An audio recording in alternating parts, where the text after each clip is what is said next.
Hello, ladies and gentlemen, boys and girls, and lovers of drones everywhere. Welcome to Thursday Night Live. Oh my goodness, it's Kelly from Ready Set Drone. How you doing, buddy?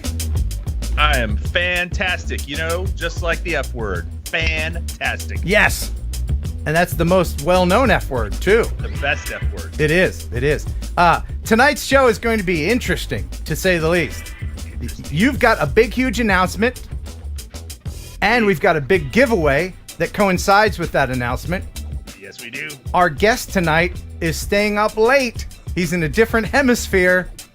He's in Russia. His name is Vadim. He's a filmmaker, videographer from Russia, and there's a link to his stuff in the description. Watch his stuff after you watch this stuff, of course, but we're going to talk with him about what it's like to work and film in Russia. We got Jeff Sills with the news. We got the weekly Beauchart, which is a special treat this week. Always. Yeah. I've got tons, and I mean tons of viewer videos to show. We're going to play a game with our Russian friend Vadim called The Guest Has an Unfair Advantage. Because it's all in Russian or what? Who knows? I don't know. But, you know, he's our guest, so we got to be nice to him. Yeah. Of course. And a whole bunch of other surprises. Viewer video of the week. But first, ladies and gentlemen, they keep the lights on. They're our favorite sponsor. I'm talking, of course, about the Cadillac of processed meat. Everybody's favorite snack food, Pigeon Jerky. You'll enjoy Pigeon Jerky, the Cadillac of processed meats. You'll enjoy Pigeon Jerky, and you'll give your family a treat. It's balanced nutrition to help them grow, and it's full of fiber to make them go. Here we go. You'll enjoy Pigeon Jerky, the Cadillac of processed meats. Yeah! Oh, we thank them very much for being our sponsor. They've been doing this the whole time, pretty much. Oh, the whole time.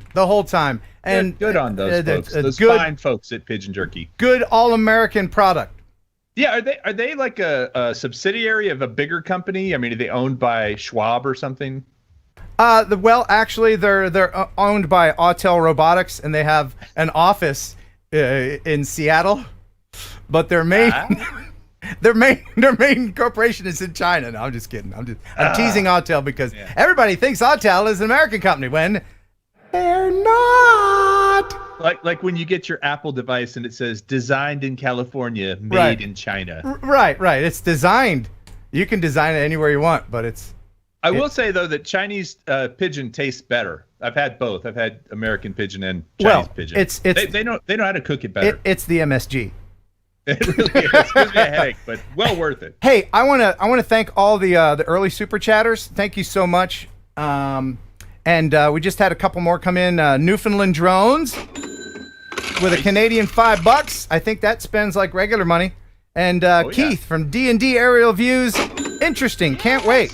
Yeah, we spoke with Philippe from Tehran, Iran last week. And continuing with the international theme, we're going to see what life is like in Russia.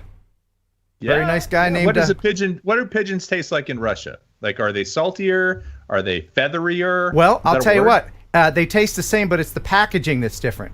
Because first you have a teeny tiny one, and then they put that in a slightly bigger container, and then they put that in a slightly big. You can't stump me, man. You can't. And you know what they call that, Ken? What they call that? They call that nesting. Yes, Russian nesting pigeons. Very good. Awesome. What's new with you, Kelly? Tell us what's new with you. What's new with me? Oh my goodness. Well, do you want to? I'm actually leaving now. Do you want to make your announcement New York now? Tomorrow. So that's kind of exciting. Okay. Going to be up there for a little bit, and I'm excited to get out of the heat. It just got hot here. Right. I've been flying a lot of little long-range FPVs, doing some fun things with those. Haven't made a video in a while, and I'm kind of bummed. I've just been super busy at work, but man, I'm so glad you invited me to be on tonight because I do have some news that we'll share in a little bit. You don't want to do it right now? You don't want to do it right now? Should we do it? Well, let me mention the super chat because it looks like maybe, and you know I hate it when this happens, but it looks like perhaps This could be a super chat train already pulling out of the station. So we'll see how long this train is. I'm not sure how long it's going to be, but let's get to it with Shane Stevens. $5. Thank you very much, Shane, from all the way from Las Vegas. Thank you so much. Johnny Caffeine. There he goes. He's a fast guy. $5 from him. Aviano Aerial Photography from Robert Camarda. Thank you very much. Robert's daughter is the one who makes our eyeball stickers now, by the way. $20. He says, to a great show. I've got these eyeball stickers. Here's the ones that she made.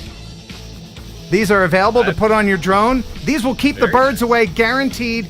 If you crash with a pair of eyeballs on your drone, I have a ready, set drone guarantee. Kelly will buy you a new one.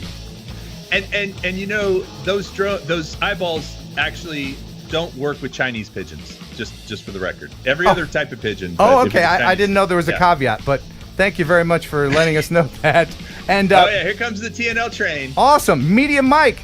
Thank you, Media Mike. $20. Good evening, Ken and Kelly. Thank you for sharing my video last week, Ken. Absolutely. And if you want to send in a video, I got plenty this week. I asked for them and I got them. And some of these videos, the viewer video of the week is amazing. I might even show it early to not make people wait.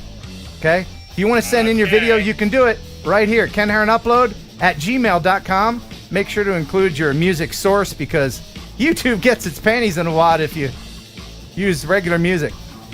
And if you want copyright-free music, use Epidemic Sound. They're a sponsor of the show. Free trial links in the description. And remember, if it's not Epidemic, it's crap! Crap. It's crap. I got to get t-shirts to say that. You really do. I would wear one. And El Smeghead. Hey, El Smeghead. He managed to find his way out of the pub and to a keyboard, and we thank you for watching. He's always in the chat. 10 whole English pounds of super chatty goodness for you, Ken. Thank you so much. And TMC 3D with a $3 super sticker. Thank you so much. WHM3 with $20. Happy to get on the TNL train. And now here's Kelly with a special message just for WHM3. Well, WHM3, did you hear about the Energizer Bunny and what happened to him? Mm-mm. He got arrested on charges of battery. And we'll continue with the train. Thank you very much. Brad Alston. That was a good train. I think I might have just thrown the brakes on the train. Might have derailed it a little bit. Vlogger to the rescue. Thank you, Lloyd. Brad Alston, River City RVA on this super chat train with the $5. You have the best co-host ever tonight. Wow, that's nice of him to say. Wow. And TJ Grady, Anubis Arts, $10. Choo Choo for the train. The Mojek with a 5-pounder. Choo Choo super chat train. Happy TNL. Thank you so much. And Jenna C. I always say she's not from Tennessee, but she's going to visit Tennessee soon with her girlfriends, and we're all going to hang out. Because you know how I am with the ladies. Oh, yeah. It's the lady. She's the only lady we have, so let's be nice. There's more ladies out. Let me know if you're a lady. If you're a lady. I think Eat More Possum is probably a lady and just has the most manly screen name. If you have estrogen coursing through your veins, let us know in the chat. All along the choo-choo, she says. And Ben T with the $10. I'd like to buy some of those eyes. Well, all you need to do is send $10 to, like you just did, to kenheronupload@gmail.com, or you can super chat it, but send me an email to remind me and then give me your address so that I can get those in the mail. Toot sweet! And I actually do. This is like one of those trains that goes across the track while you're running late. You know when you're running late, they have that super long train that just keeps on going. Right. That's like this train. This is a great train. It is a great train. And I'll keep this train going as long as you like. But let me mention one thing. These eyeballs, that's the only... I put these in, I write your address on the envelope and I send them myself. I walk out to You're a big boy. Yeah, I know. I do it myself. I'm a one-man operation here. I know. Mommy don't have to cut my meat. People think that I don't edit my own videos. I do everything. Cut my steak for me, please. You know how some YouTubers don't edit their own videos anymore because they're just too damn big? That's not me. Yeah. What's wrong with that? And I'm a control freak too. Yeah. But Eric Swanson with the $5, got to get off my butt and send in a video. Yes, please do. Mark Rose, 5-pounder. Glad to finally see it live again. Stayed up till 1 a.m. Wow, he stayed up till 1 a.m. for this to start. Thank you, people in Europe, for doing that. There's just something more magical about watching it live. Don't you think, Kelly? I agree. It's magical. You never know what the fantastic someone might say. Yes. Like Rob Agnew, Drone Rob. He also listens to my morning show, WJLI. $5 from him, super sticker. The Grumpy Vlogger. Hey, Grumps. You know, I saw him without his hat. You know, he wears that hat all the time. I saw him without his hat. I thought some homeless guy stumbled into his studio. I was like, what? Was it like Darth Vader taking off his mask? Yeah, his brain was showing and everything. It was weird. Leave the hat on. Hey, he has the Force, though, so be careful. Yeah, that's true. Little Shart, Bo Shart, with a Canadian $5. Choo-choo. Kelly should have ripped that Crazy Train riff with his Gibson on the wall. And Duncan Longden with a, what is the NT? I don't know what, is that the Philippines? It might be.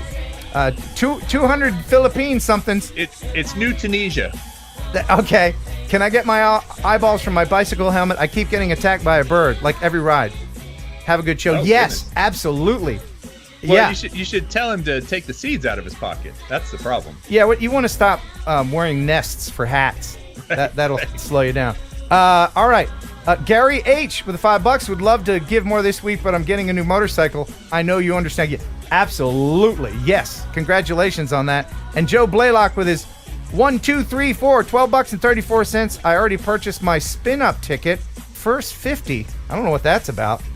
I didn't know. Are you? It's spin-up happening? We'll just have to move on. Jay Young with $5 because you hooked me up with my Mini 2. Great.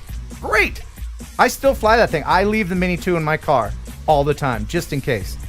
Big Water UAV Solutions with the $5. Crazy Train. Kevin M, $5. You need a train horn for this train. And we'll wrap things up right now at the caboose.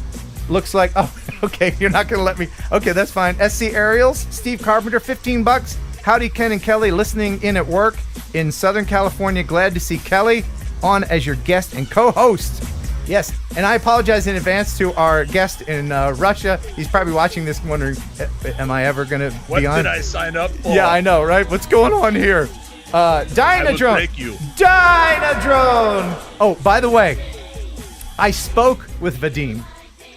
And he does an excellent, over-the-top, Hollywood-type Russian accent.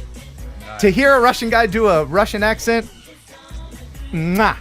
We'll have to hear that later. We killed moose and squirrel. Yeah, let's not do that. I did not miss the train, did I? I just got here. Lone Star UAV, $5. Howdy, y'all. Don't derail. And the caboose for right now, Robert Anderson with $20. Thank you so much, everybody. You just got a new motorcycle, Ken. You know what? I got to be honest. I can't tell you how much I appreciate the support on this channel each and every week.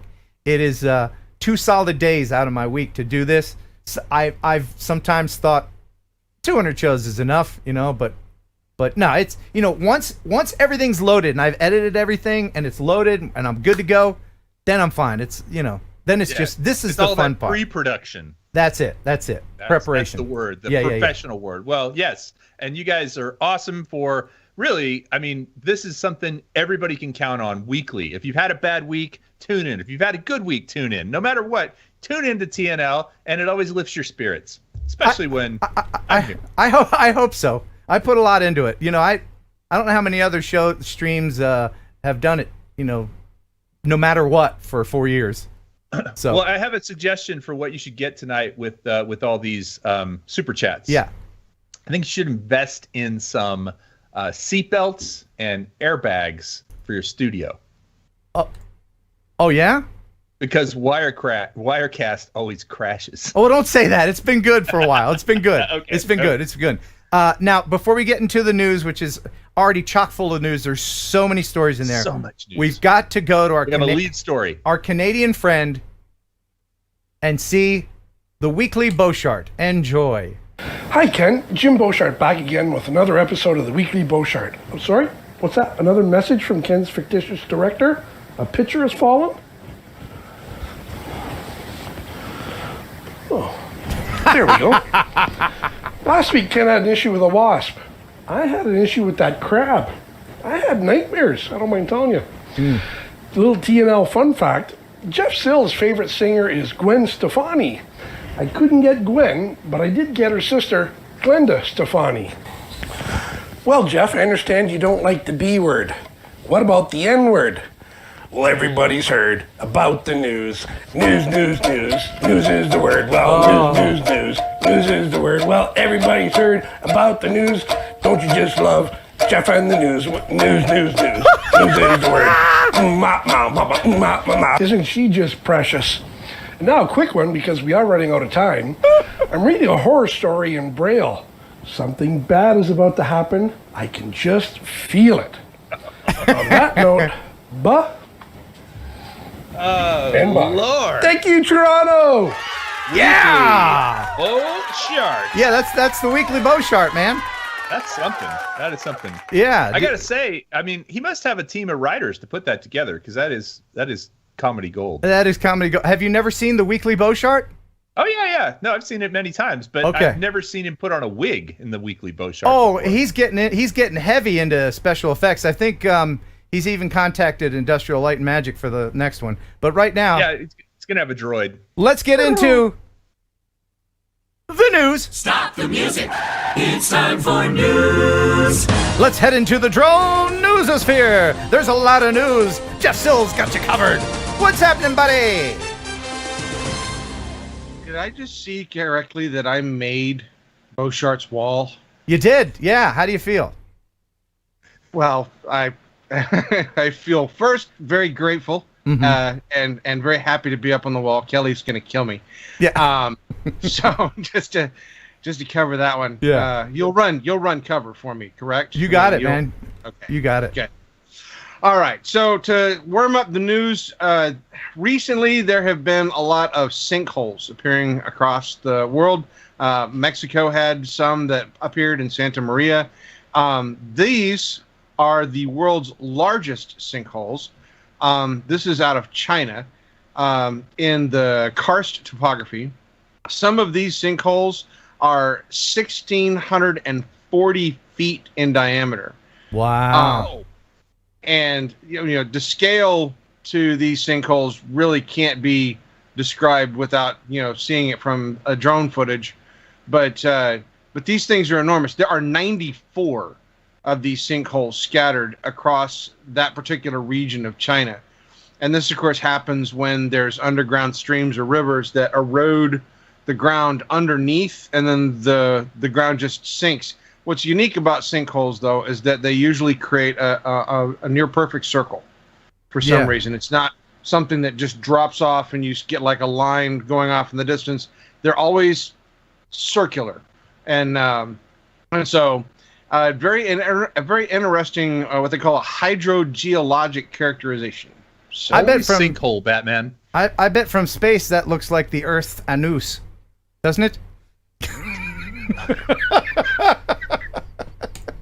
I always just want to know, why does the same in every single town a kid falls down there and it's always named Timmy?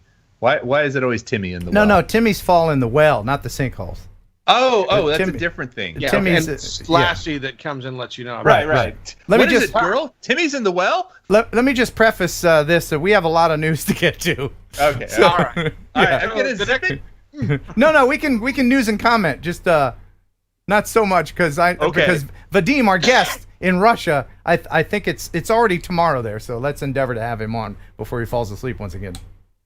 All right. Well, next in the news, Porsche has recently started a new advertising campaign, and they came up with a very surreal nighttime photo shoot out in the desert.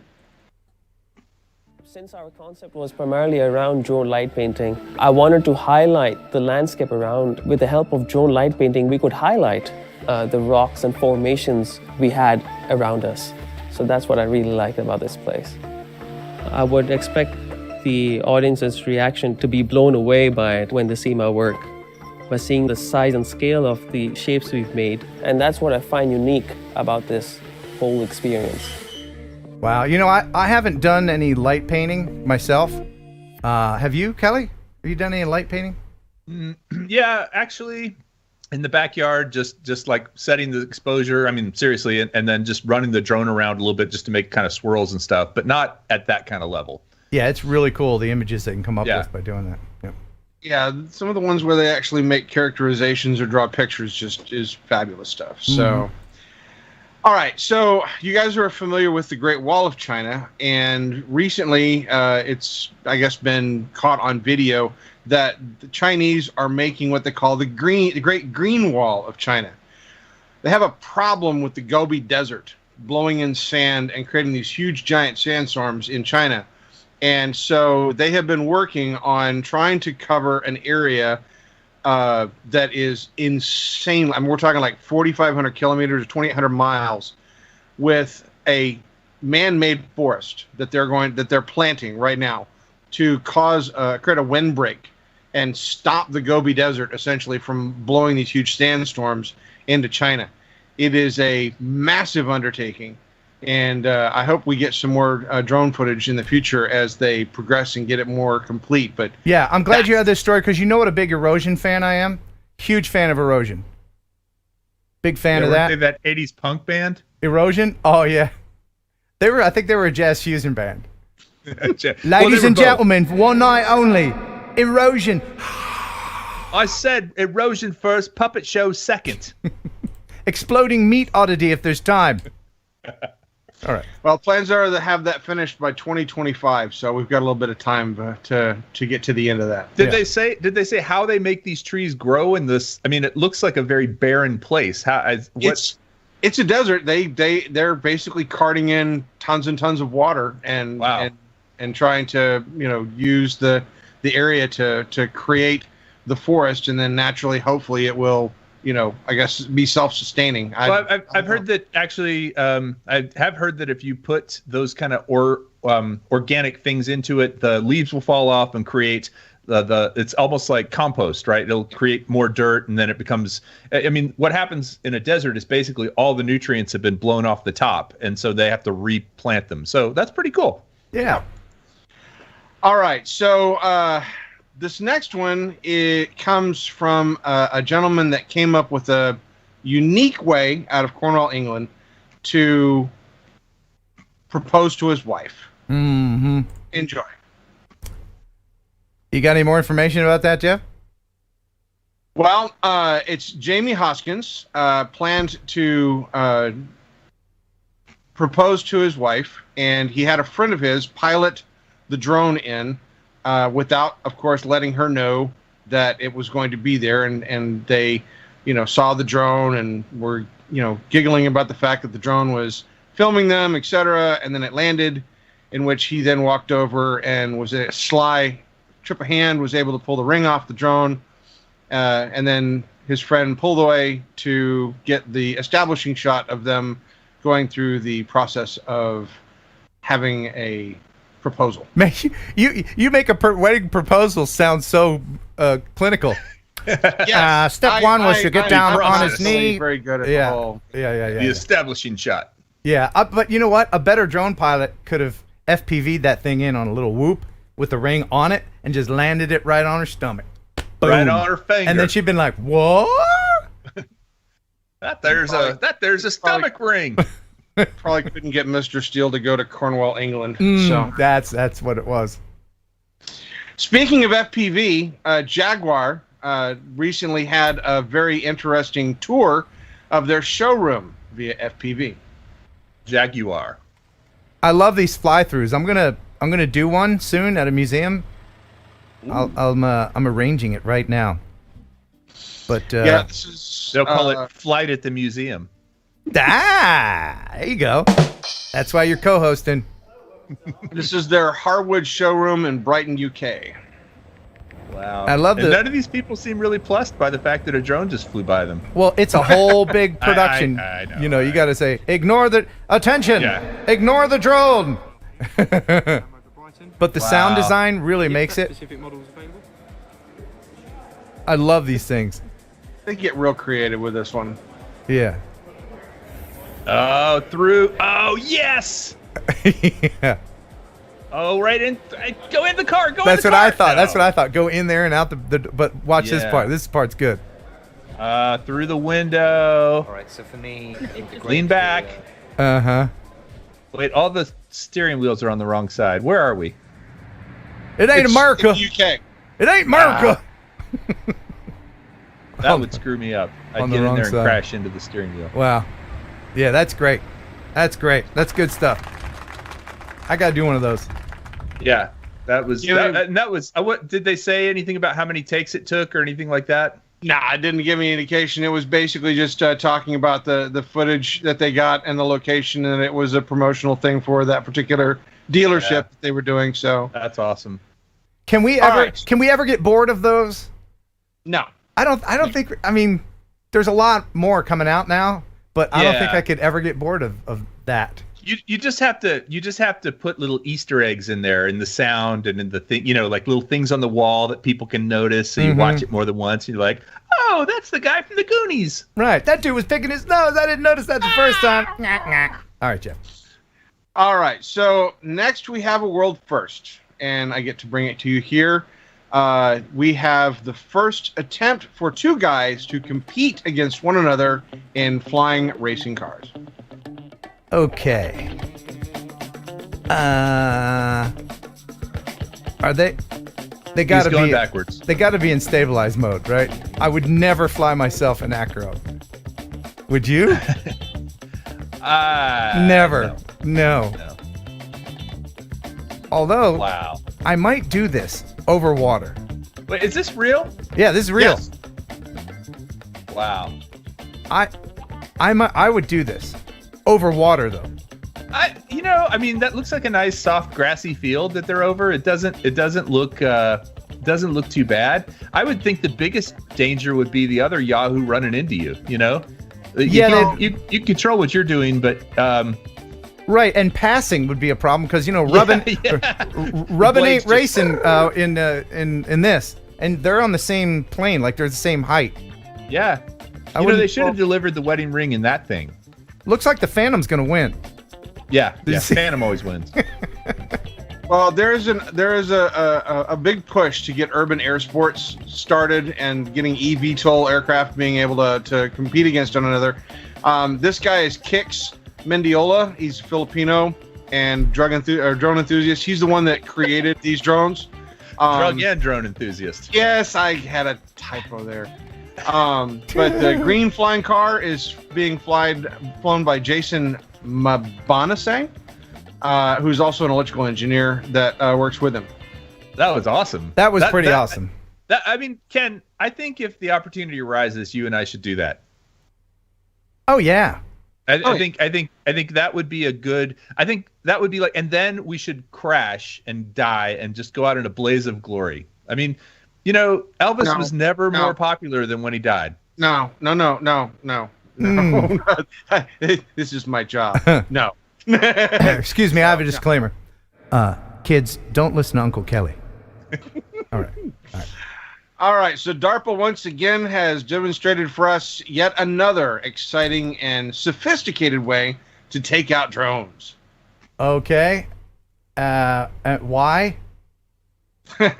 Well, obviously drones are bad, so DARPA has to keep making different ways, and this one uses strong that stringy kind of takeout. streamers. I thought you meant like on a date.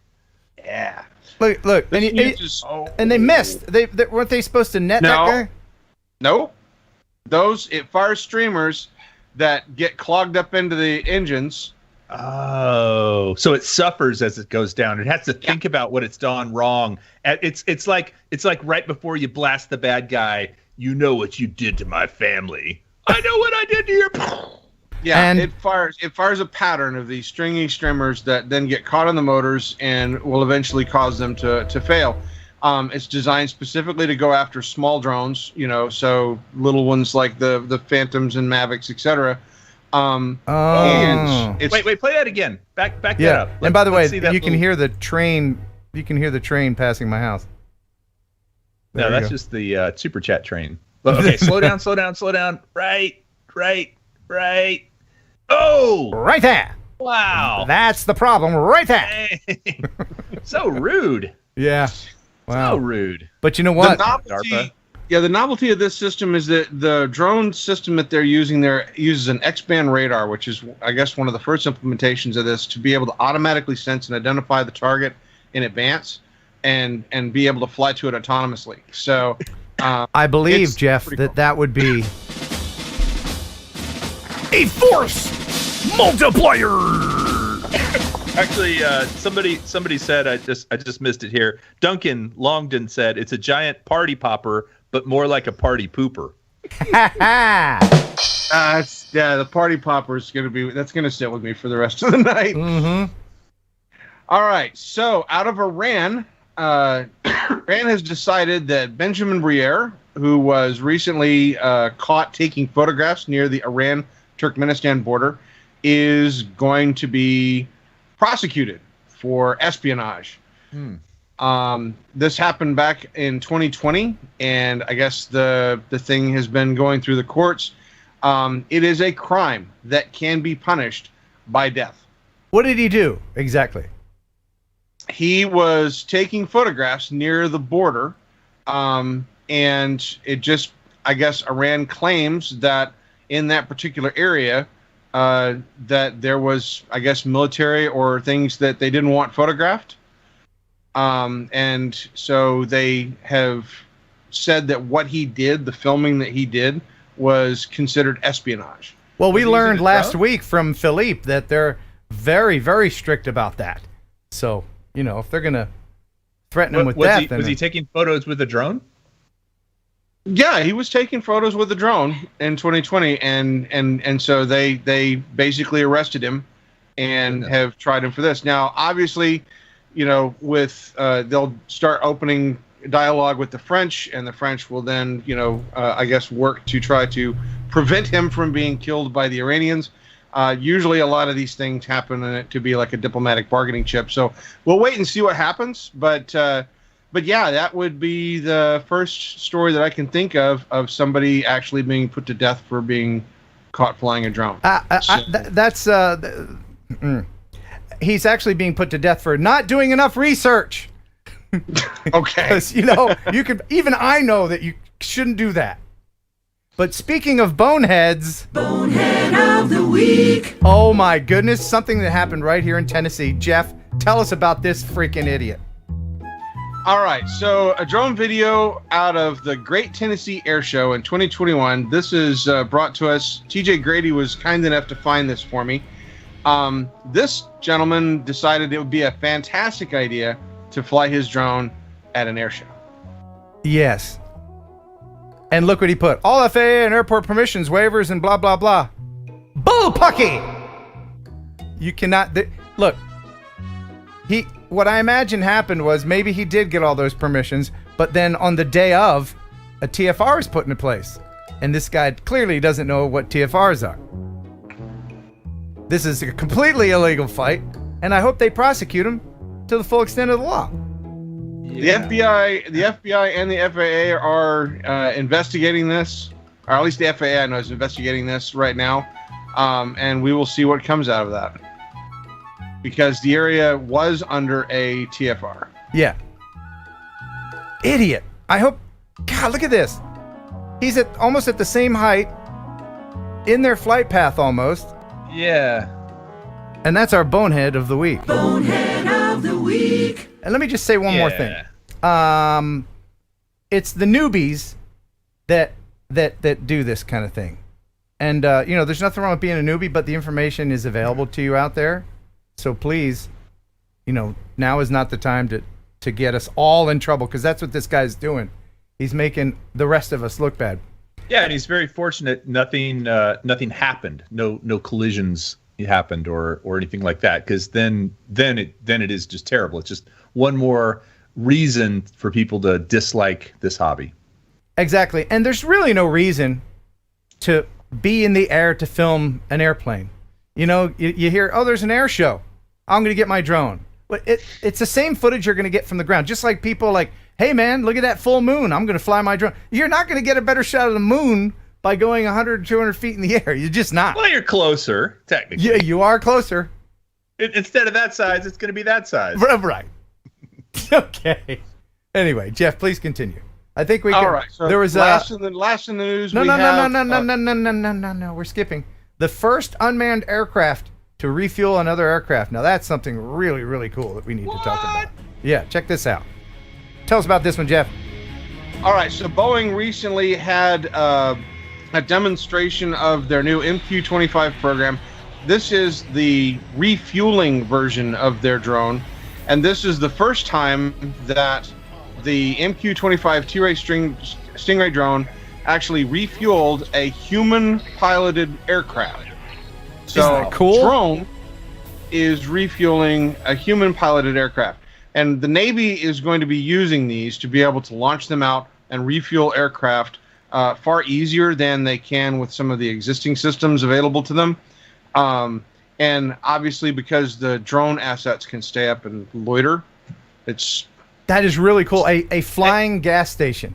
You think about the fact too that if a machine is flying that, it's being flown with GPS.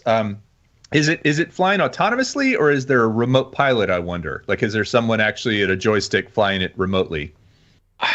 This particular one, I believe, is one that possibly could be piloted. The article that I got the information from didn't tell me whether or not it was piloted or not, but that particular series, the MG25s and stuff, they're all designed to be autonomous. Wow. Yeah, and you can get cool to looking, flying. too. You can get to just program it to fly at a certain speed, at a certain height, and not change. Yeah. And then the guy who needs the fuel can adjust himself to the. It's going to do nozzle. a better job. It's going to do a better job of being a platform for that than a human could. Honestly.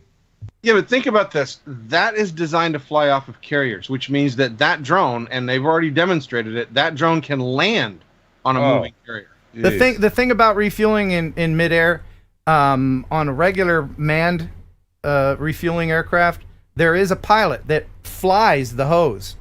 Yeah. There's little ailerons on the hose, and he can guide it to the receptacle.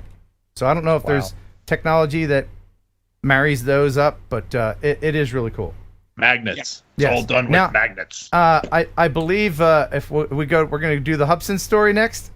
Yes. So recently Hubson had a demonstration, and well, let's just say that the demonstration didn't exactly go to plan.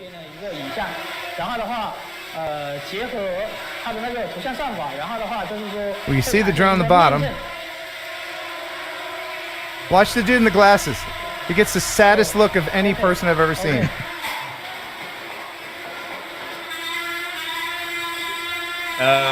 He's going to have to wear the Hubson ribbon of shame for the next 6 months. Yeah. Wow. Then he looks so dejected. But well, what I heard was they were trying to hover it for the entire program to show how long it would stay, and they were shouting over the motors. Like, was that a Xeno? Was that the Xeno? Xeno 2? It was a Mavic lookalike, but it's not. Just to be fair, it's not Hubson's fail. It's the pilot, whoever was flying it's fail, because I think it started an automatic landing sequence, and then when it ran out of battery. That's what I read. It basically it was the end of its flight, ran out of batteries, and yeah. Okay, but let me just where's his face? I got to show his face again. He just looks, like some people can just take the ball and run. Something goes wrong, you can improvise. This guy, I got nothing. Well, he's trying to impress this girl, and he's doing a very poor job of it. What do I do now, boss? So. He's going to wear the Hubson ribbon of shame. Yeah. All right, Jeff, let's get something exciting going here. What's next? All right, so next we have an FPV racing drone chasing a kiteboarder out of Spain. Heck yeah, man. Wow. So what would be more fun for you, Kelly? The dude on the surfboard or the dude flying the quad?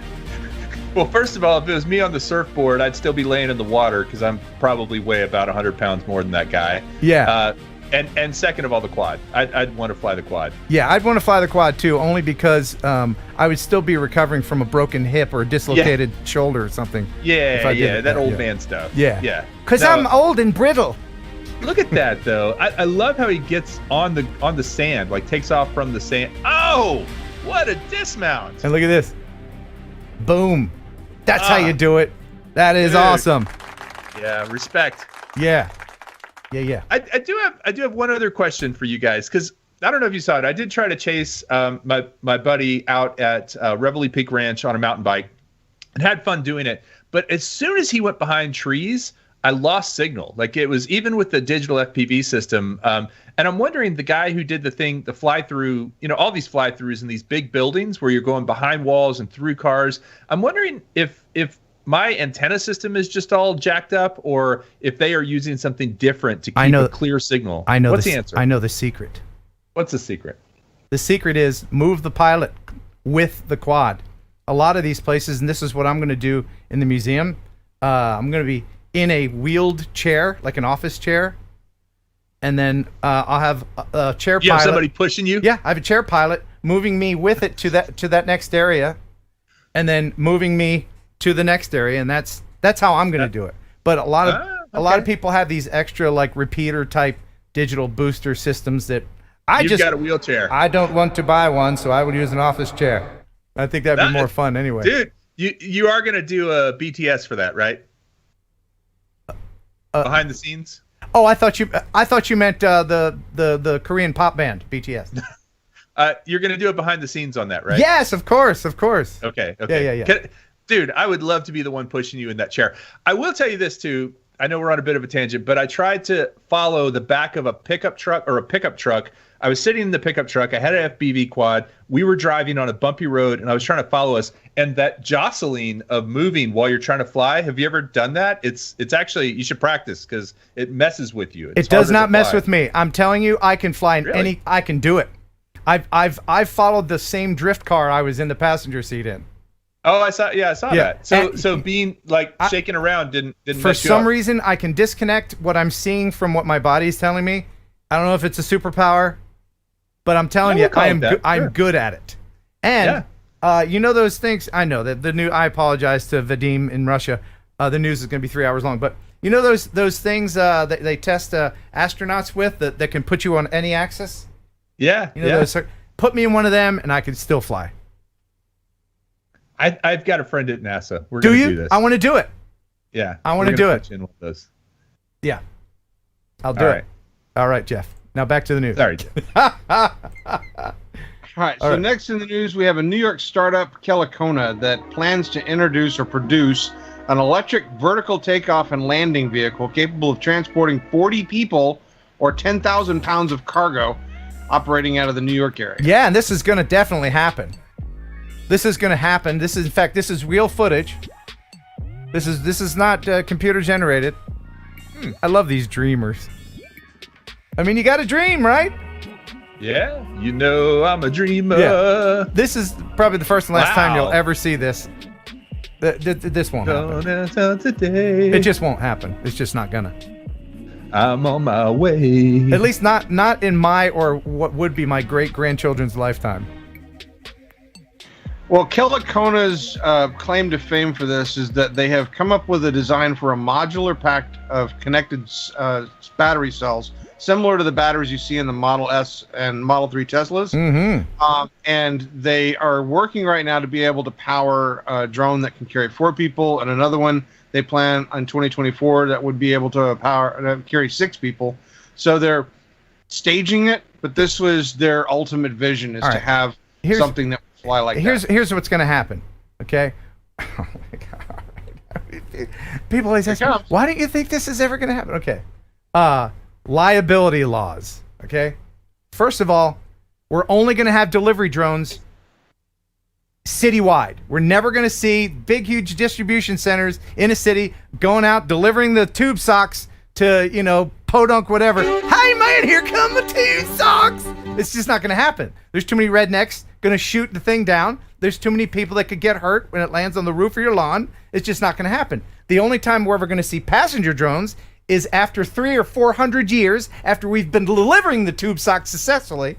And then these people are like, you know what? Those tube socks, they haven't crashed in a while. Maybe we'll put a person in it now. But that's way in the future. You're right. You're absolutely correct, because people would never have believed that you would ever carry people in airplanes. I mean, good God, those are just for military people. You wouldn't put people in them. And helicopters, they're never going to be carrying people as tourists around islands. And there's no way there's online stores will ever outdo. There's a thing called auto rotation. If a helicopter fails, it can auto rotate down safely. There's a thing called gliding. If your motors fail in a plane, you can glide to safety. If one prop fails, you're dead. That's it. So no, Jeff. I disagree. Can you play the last 10 seconds of that clip again, where it's coming through the clouds? Yeah, man. Let's see that, because I want to tell you, I think this has already happened. Oh, like right about. Hold on. Yeah. Right here. Okay, right watch there? this. Yeah. Okay, so this is when they're landing in Cloud City to meet Lando Calrissian. Oh, I saw that exactly. movie. I saw that movie. Yeah. Yeah, from it's Star Wars. Yeah, it's Empire yeah. Strikes Back. You know, it looked just like that, and they had those little things with two bubbles. So I don't know, man. Could happen until we do away with propellers and we have anti-gravity. It's called a warp drive, dude. Okay, I'm just being realistic. I don't want to dash anybody's dreams, but all right. Now back to the news. Now back to the news. All right, so Skydio has introduced their new 3D scan technology with this fantastic demonstration. Oh, yes. This looked really cool. Jeff has more information about that for us. The Skydio 3D scan is an adaptive scanning software built on top of Skydio's autonomous flight engine. And the 3D scan builds a real-time 3D model of the scene, allowing the drone to automate the data capture and generate three-dimensional models with ultra-high precision. This is really cool. There is so much computing power in one of these Skydios. There's something, I forget, some computer nerd out there can figure it out. How many times computing power there is in your Skydio drone than there was on the Saturn rocket that went to the moon? Oh, yeah. You know, it's like magnitudes of thousands more powerful.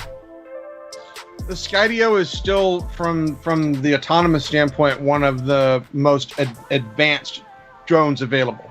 It is. It's awesome. Until you see a power line. Until you see I knew you were going to say until there's a little teeny-weeny power line. But they're working on that. They got a whole team on it. I actually hit a power line a couple of days ago with the Air 2S, and I had that moment where I'm looking at the screen and I see it kind of go, and then it caught itself. Man, I was so happy about that because I hope that they do away with the gimmicky magnetic battery, though. There's no reason for that. Well, that's also how they connect the air fuel thing. Yeah, but it comes off too easily. Yeah. All right. Next in the news, out of Staffordshire, there's a coal-fired power station there that ceased operation exactly 5 years ago, and recently, the 4 massive cooling towers were simultaneously taken down in a controlled demolition. Oh yes. Now that's where you go fly your drone, not at an air show. Controlled demolitions are the place to fly. Yeah. This is FPV Wonderland right here. Unfortunately, this isn't FPV footage, but oh my goodness! Are we going to see him go down? Yeah. Oh. Yeah. Here we go. Oh. And look at the perfect, huge smoke rings they're making. Yes, and they did them all at once. Yeah. Let's watch it again. Take off, man. This is the FPV drone. Take off, man. Go. Go, man. Arm it. Too late. Ken Heron said I could get just as good a shot from the ground, so I'm doing it. Ken Heron wouldn't say that. Ken Heron would say, send it. We'll sift it out of rubble later. Oh, man, those smoke rings are... It's like it left 50 years or 100 years of dust that was in there, just left it there. It just stayed in the sky. And the way they're folding, it looks like wet cardboard instead of cement. I wish they had done them. I would, they didn't call me, but if they had called me, I would have said, all right, let's do one, and then let's wait 10 seconds and do the next one, and then 10 seconds, do them in sequence. That would have been even cooler. Yeah, and have 3 FPV guys in the air, put a GoPro you don't care about on the top, so it can ride down all that. Dude, film it at 10,000 frames a second. Ooh, ooh! I get excited about that kind of stuff. There's some demolition about to happen in the next couple months in Birmingham. I don't want to say exactly where, but they tell me that I'm going to be able to fly it while it's happening. Oh, with FPV? Yes, fingers crossed. And I'm going to have everything I own is going to be in the air. I'm going to have a whole team out there. It's going to be great. Dang. Yeah. And you're going to be like riding in the back of a truck, whipping around on a chair at the same time? No, I won't push it that time.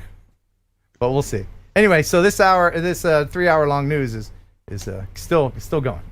I'm going to give you the last one so that your 3-hour news is coming to an end. All right. Lake House 13 is a location that recently created their own FPV video to show off their fantastic. Oh, I can't wait to do this.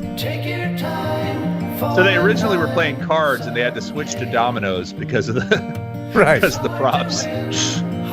Whoa! There's so much planning that goes into this. You have to get everybody together. All right, we're starting. You got to have slide. Got to have people. People on slip and slide. People on radios to start the action.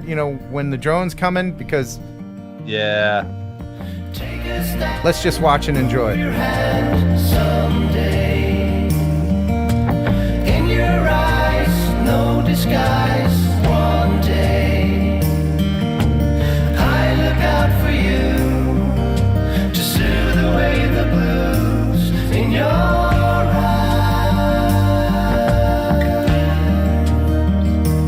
In your eyes.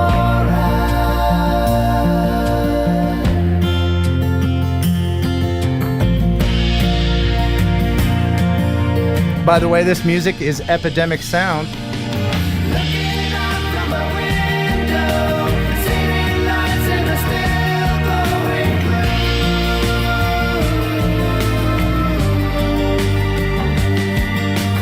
Looking out from my window, city lights and a still glowing blue.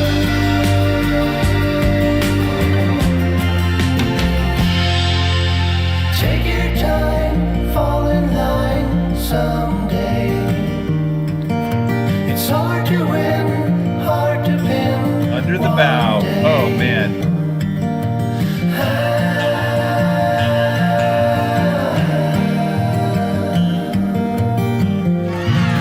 Where is that? Where is that place, Jeff? I'm not sure exactly where that's located out of.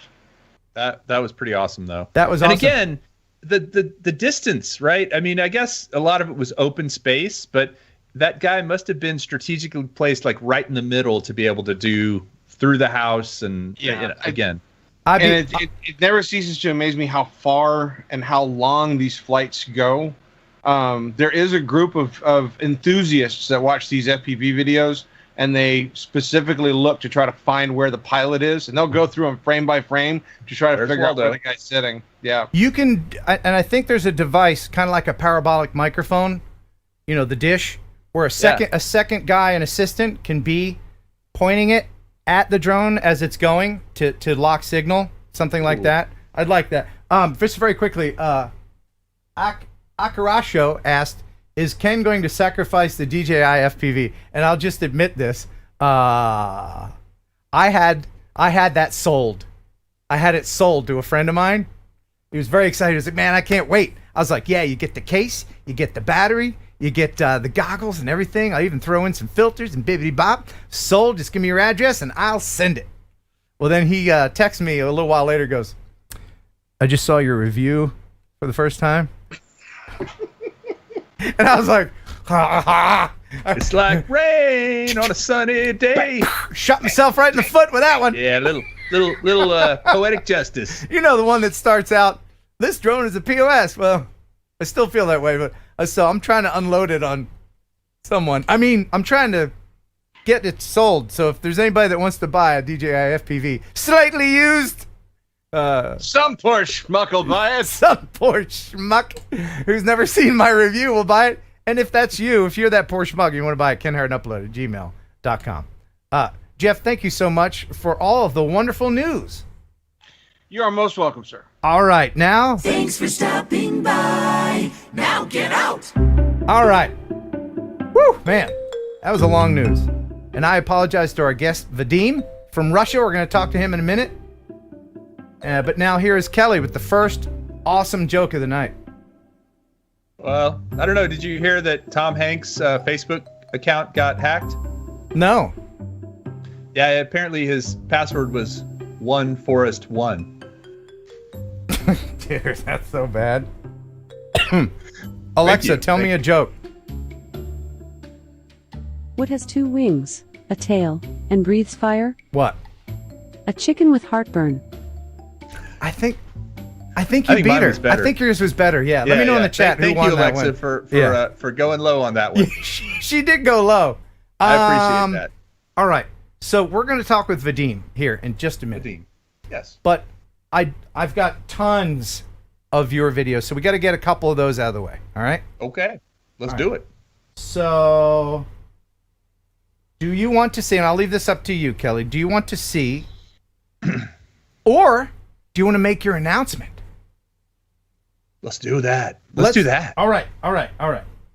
We'll blow through these later. Let's several make people voted for my joke, by the way. Thank you, D&D and Trippot and the Mojek. I appreciate that. Good. All right, so let's make the big announcement.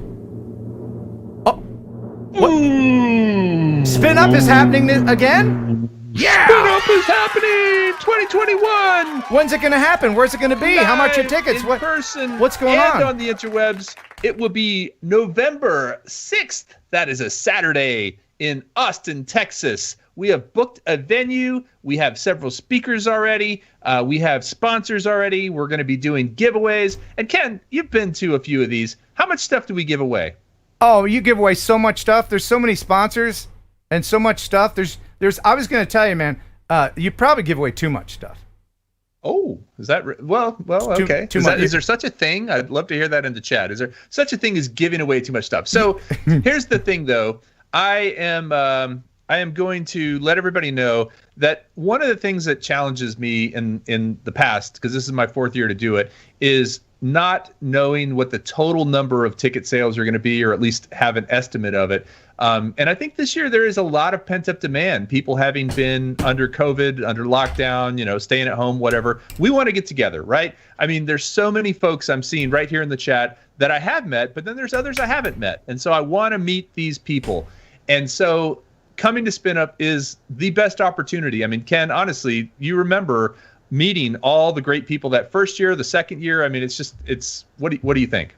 Oh, I think it was great, and I appreciate wasn't I the first speaker, the first one?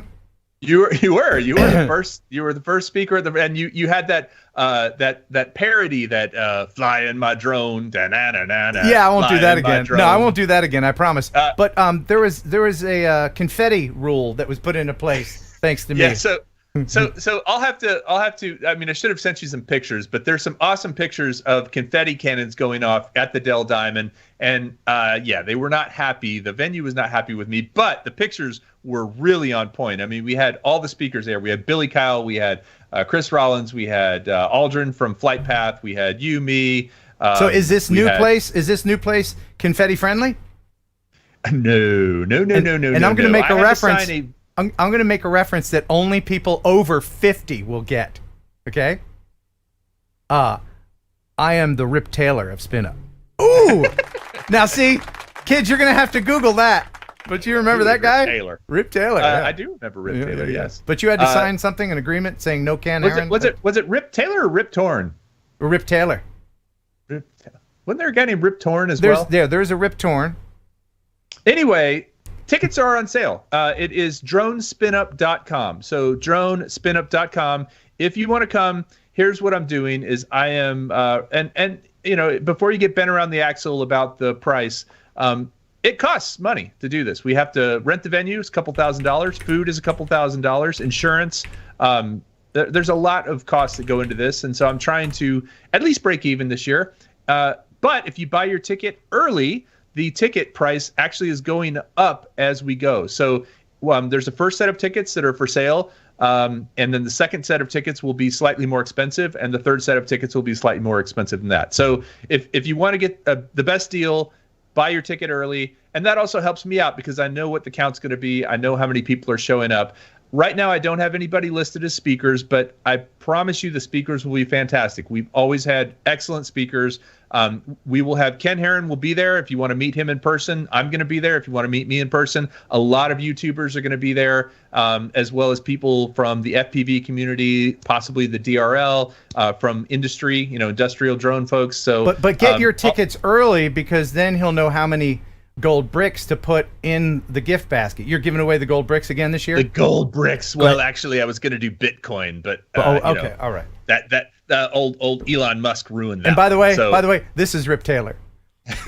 Oh yes. Remember him? Yes, he was like on every game show. He's like on the $25,000 pyramid. Him and Charles Nelson Riley. Yeah, those Charles two Nelson guys. Riley, Paul Lynn, all those guys. Same era. Paul Lynn, yes, he was in Hollywood Squares. There's another one for the kids. So all of that said, and by the way, Geek Savannah is going to do the pre-show again. Thank you very much for that, Sean. I just saw him pop into the chat here. And it will be live streamed, the entire event. And that will be free. If you want to watch it on the live stream, you absolutely can. So if you can't make it, but we would love to have you there in person. As I said, Ken will be there. I will be there. Lots of YouTube personalities. And guess what we're going to do tonight? What? We're going to give away a ticket. All right, how are we going to do it? We're going to ask a question. Are we doing that right now? I think we should, because that way, if you don't win, then you will, can go buy one. Go buy the ticket. There you go. All right. So this is for one golden ticket, and this entitles the bearer to not only get in, but have a back massage from Kelly. And actually, you get to stay with Ken in his room. He's gonna get a king size bed. And no bed bugs. Yes. He's going to make sure there's no bed bugs. It will be Ken. It could be me. It could be a plastic doll with Barbie. Not sure yet. We're going to have to work that out. All of these things. And by the way, I want to say we have already sold some tickets. The ticket sales went on sale this morning. So if you already bought your tickets, and I see John from Mappers 2. Good to see you, John. If you already bought your tickets and you win now, I will refund your money for you. So this is open to anyone who now here's the other thing too is if you win and you can't make it, then the right thing to do would be to give your ticket to someone else who can. Because even if you can't make it, I'll give a free ticket to somebody. Okay. And this will be one of the only few free tickets I'm giving away. I think that's why I've lost money on this deal the last few years is I give away too many free tickets. Yeah. So all right. So what is the question? Okay. And this is first correct answer. By the way, be in live chat and not top chat so that you're not cheated. Yep. Actually, a good point. Let me switch mine real quick so I can see live chat. Okay. Whoa, there's a lot more chats. Yeah. We're not doing pick me, so don't say pick me. All right. So here's the question. It is a answer to this question. It is the first one to tell us the date. The first when Ken and I had our first date. I mean, when the date of our first YouTube collab on my channel. Right. We did YouTube collabs on his channel and my channel a long time ago. It was our first date, and the one from my channel. What is the date? I need the day, the month, and the year, please. So I'm looking, 2001, 1989, 42, all great answers. I see some years. Not just the year, but we need the day and time. So this would be... no, we need... the summer of 69. Brian Adams, me and my baby in 69. No, I always thought about that. Max Air 420. We didn't kiss until weeks later. Right. Ken was very chaste. I was. Who told who that? I think I told you I loved you first, and you didn't say it back. You did. You said, did. And it was all awkward because my wife was there. So and I was just like, all right, come on, people. First collaboration date. It's the date it was released on YouTube. Just go to my channel. This is a video. Do a little searchy. The date of the video. You remember what that video was called, Ken? I think it was called. I was gonna. My morning show muscle is flexing. I almost said 2 girls, 1 cup, but no, that wasn't the name of it. That was not the name of it. Do not search that. Don't do it. Wow, nobody yet. July 4th, 1776. 18 BC. I'm not that old. 18 BC. Come on, people. It's the interweb. All you got to do is search. Oh, here we go. We got some real dates coming up. All right. Yeah. And you're kind of dancing all around it, people. Wow. Did we mention that Free ticket to spin up. free ticket to Golden spin up? Yeah. Back rub from me. Stay in Ken's room. Back rub, all that. Yeah. And my dog Henry will do your taxes. All right. Is he? Wow. Okay. This is taking a while. Yeah. All right. I didn't think it would take this long. I didn't think so either. El Smeghead. The question is the date published. Oh, wait a minute. Sunrise Water Media. I think it's Sunrise Water Media for the win. So what is the date? June 29th, 2017. June Awesome. 29th. And he even said it's a Thursday. And Wow. and what was Grumpy Blogger just got it. Oh, what man, was Chris what was beat the you. dew point that day? So All right. Anyway, well, Anyway, congratulations go check out very that much. video. Now, yeah, Chris, way to go. I think Chris might have already bought a ticket, so I might have to do a refund in all right. order. So we got to call there you go. Russia. We got to call Russia. Yeah, sorry. All we right. got to call Thanks, Russia. guys, for Congratulations. We will double check and triple check on the winner, and then we'll give you a free code. All right. So now we're gonna call Vadim, and I've got a dozen viewer videos that people send in. If you want to send in a viewer video to be on for next week, and please do, kenheronupload@gmail.com. All right. But right now, here's Kelly with another joke as I bring in our guest. Oh, goodness. What kind of bird flies straight at your head? What? A duck. Wow, that's truly terrible. I thought we were going with the bird theme tonight. You said we were doing the bird theme. Maybe, maybe not. Hey! Oh my goodness, it's Vadim! Hey, hi guys. From Russia. Hey, I'm so sorry we went late. What time is it where you are? 4 o'clock in the morning. Oh my gosh. Thank you so much for being up with us. We appreciate it. Yeah, absolutely. Vadim, Strasby, как дела? Отлично, спасибо. Oh, okay. Are you guys talking about me behind my back? Yeah, absolutely. Yeah. Now, That's a code names and stuff. Yeah. I call you later. Yeah. so Vadim, you are a filmmaker, a videographer, and what else do you do over there? And what city are you in? I'm Moscow. I'm in Moscow right now. Okay. And, what I do, I'm actually also a photographer. I am an architectural photographer, cityscape photographer, and sometimes a landscape photographers, Okay, very good. And you have a YouTube channel, and I encourage people to check it out and subscribe. You got some great videos on here. Let's see, you're Thank sitting you so at, much. you bet, 2.1 thousand subscribers, and I'm going to share some of these. And you have some instructional videos as well as a They're master mostly class. instructional and kind of short drone films. Yeah. And there's links the in ice stuff is just Ken sent it to me earlier today, and just it's so beautiful. And you said you shot most of that stuff with a Mini 2 or a Mavic Mini 2. Yeah. Entire stuff was shot in the Mini 2 at minus 18 degrees. I mean, sorry for I don't know Fahrenheit, but in Celsius, That's fine. Yeah, it's probably like 3 degrees. It's all cold. something like that. Tell us a Cold. little. It is. Tell us a little I bit, have to Vadim. I have to sit in that car, the one which was you just showed. Yeah. And were you on like a frozen lake or something? It is frozen lake. It is biggest frozen lake in the world. Freshwater frozen lake in the world. I think, something like that. And how long were you guys out there filming? And what time of day is this? Give us a little bit of backstory here. This is intriguing.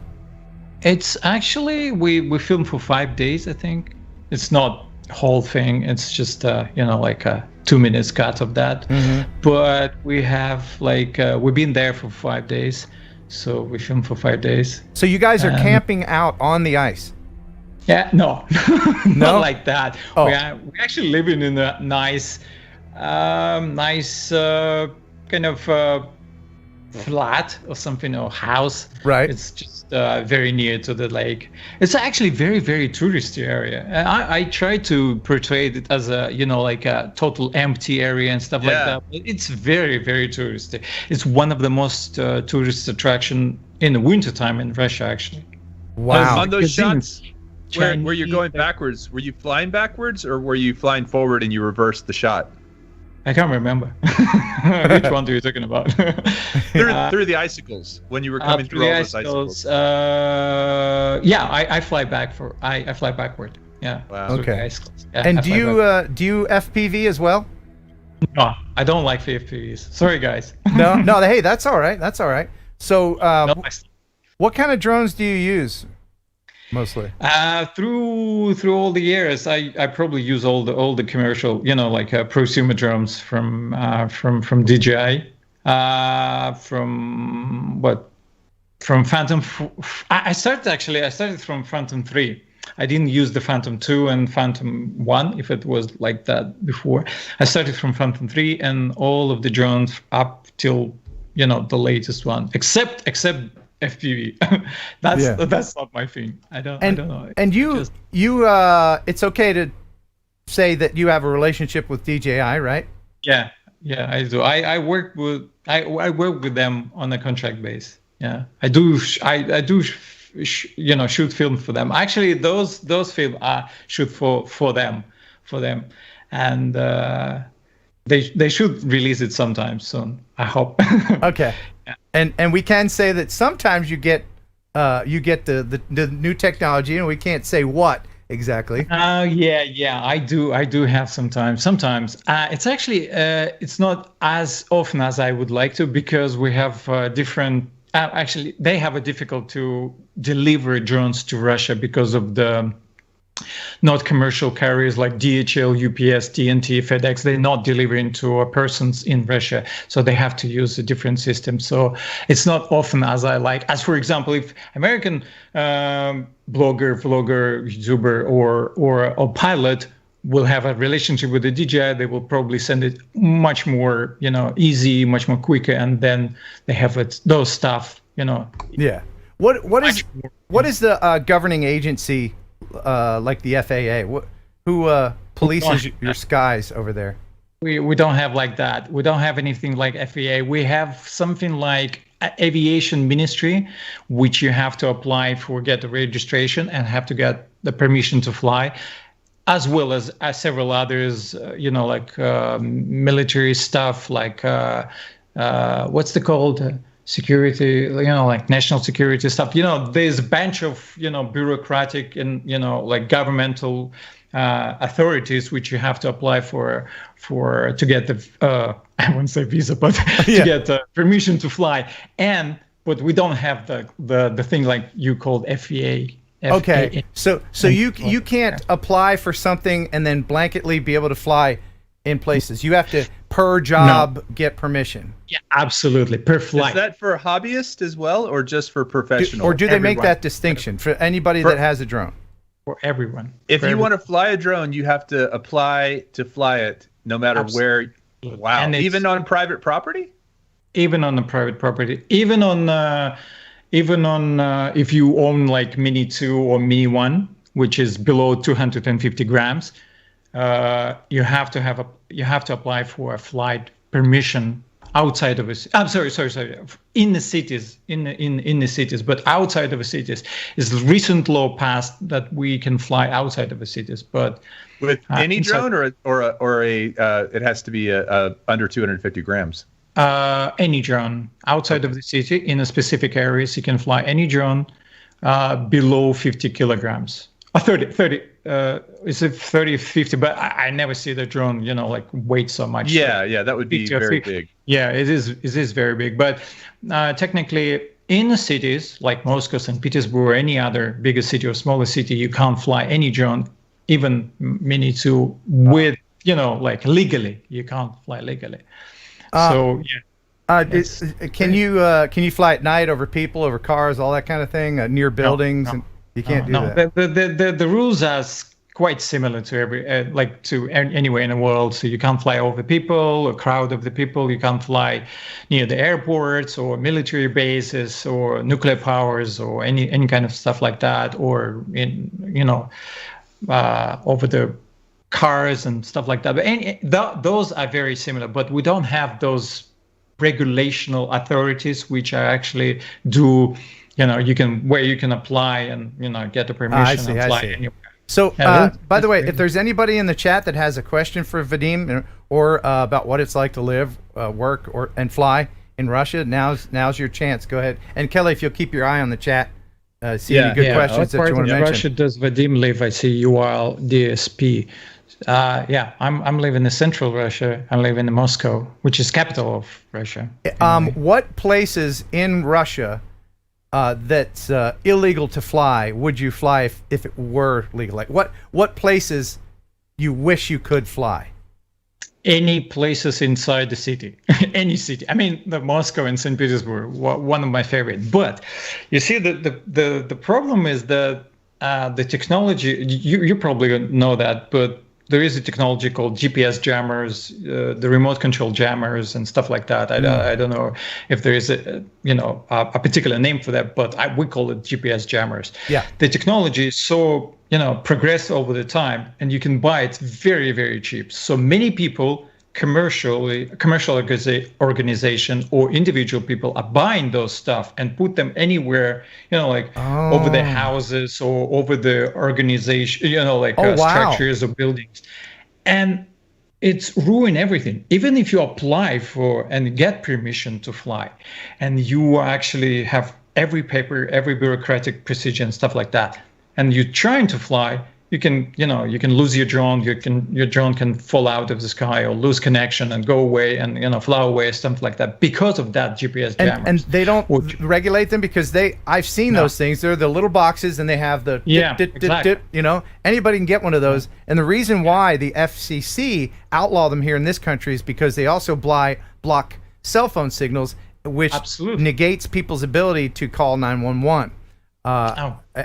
And emergency absolutely, service. and get their position and send the position location to in case of emergency and stuff like that. Exactly. We have like a semi-clever system. They start to be to actually cut or jam the GPS above certain level height, like say 30 minutes or 20 minutes or something like that. So you still have a GPS on your phone, and you can see your location and everything. But as soon as you go up, like 20 or 30 minutes, boom, the drone lose connection, and it's like sometimes it goes to airport, so the drone thinks he's in airport and start landing anywhere. Oh man, like that. That's no and good. This is the worst. And Moscow is little bit okayish in that sense, but St. Petersburg is just a total nightmare.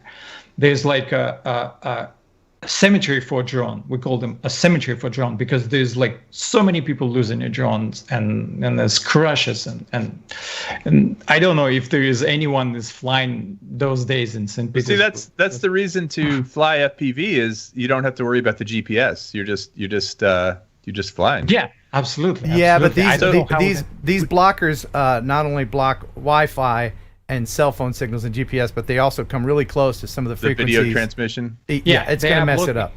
There's two ways. They block GPS first, which is actually one of the, I say easiest, one of the, I would say, okay thing to do, because you actually can, at least you can put your drone down below those limits of when the GPS start kicking off.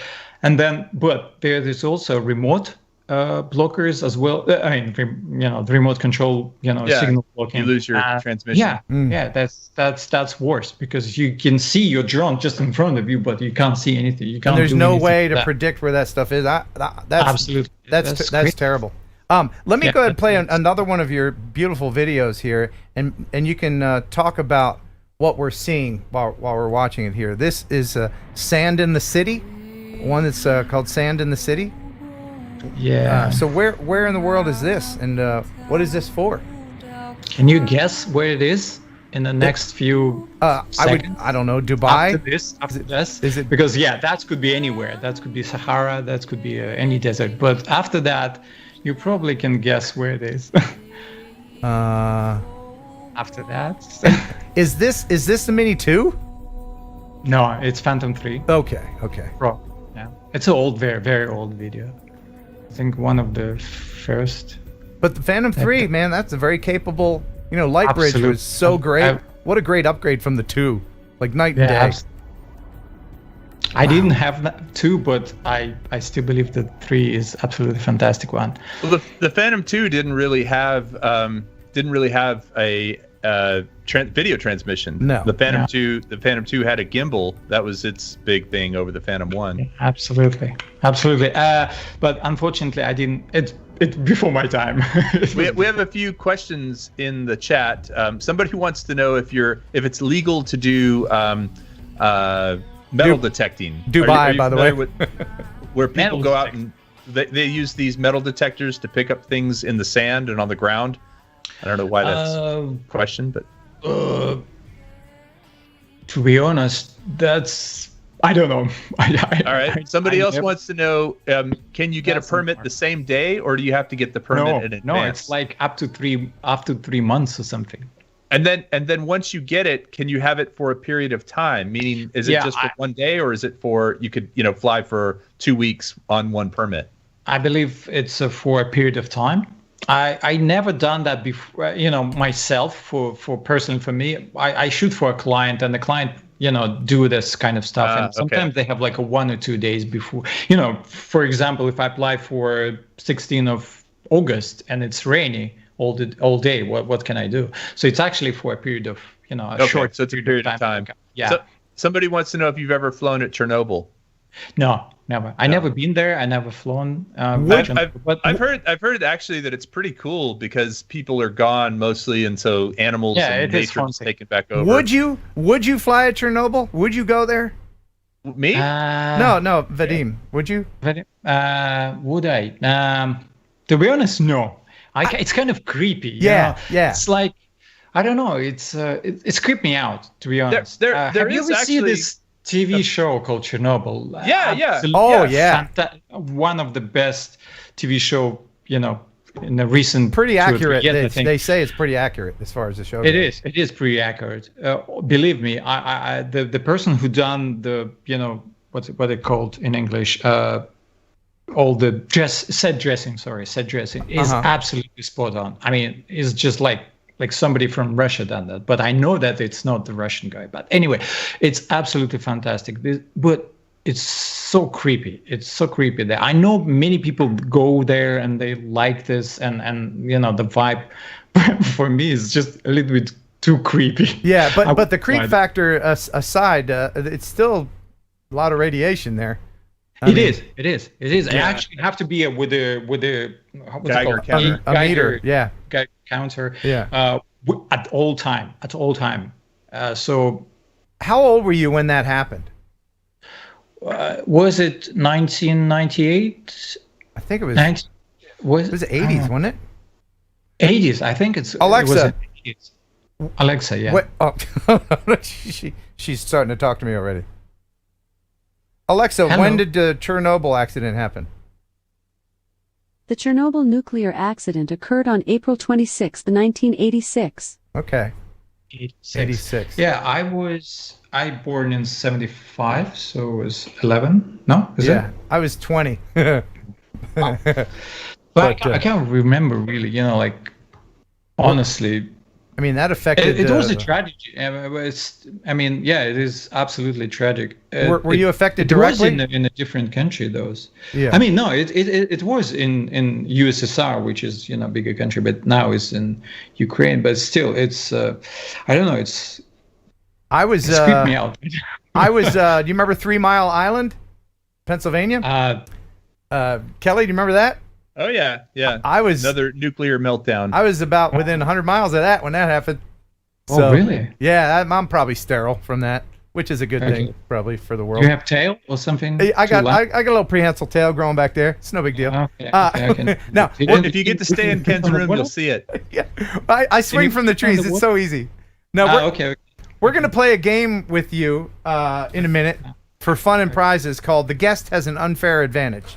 And that's going to be fun. But let me play one more of your... do you have time to hang around for a little bit? Yeah. Can I just answer the question? Yes, the guy please. asked me, have you ever been to Kamchatka Peninsula? That's place where I want to go. This is fantastic. Oh. But I tell you what, it's super expensive. even for Russia. What is it? Because the Kamchatka is very close to Japan. It's volcanic, volcanic land. Let's call it a volcanic land. So it's like a Hawaii, Yep. but in Russia. Yeah. But it's so expensive. You actually have to fly about 10 hours to get there. Is it and warm? Then, Is it warm? Like Hawaii? No. It's a warm place. No. It's a cold one. Do they have any warm one. places in Russia? Come on, Kelly. Yeah, we do. We do have. Well, he said warm like places. Hawaii, so that's what I was trying to. okay. In terms of volcanoes and stuff like that. I mean, eruptions, volcanoes, and I mean that's kind of Hawaii. Not in the temperature Hawaii. Gotcha. Do you But know anyway, so you have the to fly there for Yep. 10 hours, and then you have to fly helicopter anywhere there because there is no roads and stuff like that, and it's super expensive. I think if I fly to Hawaii, it will be cheaper to fly Wow. Wow. to Is that near Vladivostok? Yeah, Vladivostok, yeah. Okay. Yeah. Now, is that what? Do you know the drone laws there? Have you done the research? Can you fly there? Actually, it's open space. You can do that. It's no cities there, and you can fly there. Again, if there is open space, you can fly a drone almost legally. I mean, you have to be. When I say almost legally, I mean if there is a hidden base, like a military base, and you don't know about, you're breaking the law. But anywhere else, you can fly. You have to be, everywhere in the world. You have to see the drone. You can't fly at night, and you have to be, 150 meters below the height is below the 150 meters. That's the rules. Are the Russian people accepting of drones, or do they freak out when they see them? Scared of them, or hating them, or shooting them out of the sky? Yeah. With no, we don't have rifles, but if we do, we're probably all of them will be shooting out of the sky the drones. Throwing vodka bottles at them. Yeah, they do, and the bears, grabbing the drone. Well, let me. I have the most awesome T-shirt I should have worn tonight for you. It's a big Russian-looking bear, and he's holding a keyboard over his head. I don't know. It's just something I won. But so as far as the ability for you to make these films and stuff, is there any issue with uploading to YouTube from Russia? Just curious if nothing's blocked or anything like that. Yet. Not as of yet. And then the video you made about the macro lens thing with the paint and all that. What did you shoot that on? On Pocket 2. Really? The first one. So if you guys haven't checked that video out, it's these close-up shots of liquid going together and spreading in. It's really cool. And that's a shorter. You said it's done in 8K, or it's coming in 8K? So actually, there's two videos. One of them called Origin. That's shot on Pocket 2 entirely, except a few shots, before like a BTS or something like that. But it's not a film. And that one shot on US R5. Okay. So that's a different one. But the one which Look at that. Oh, that's so cool.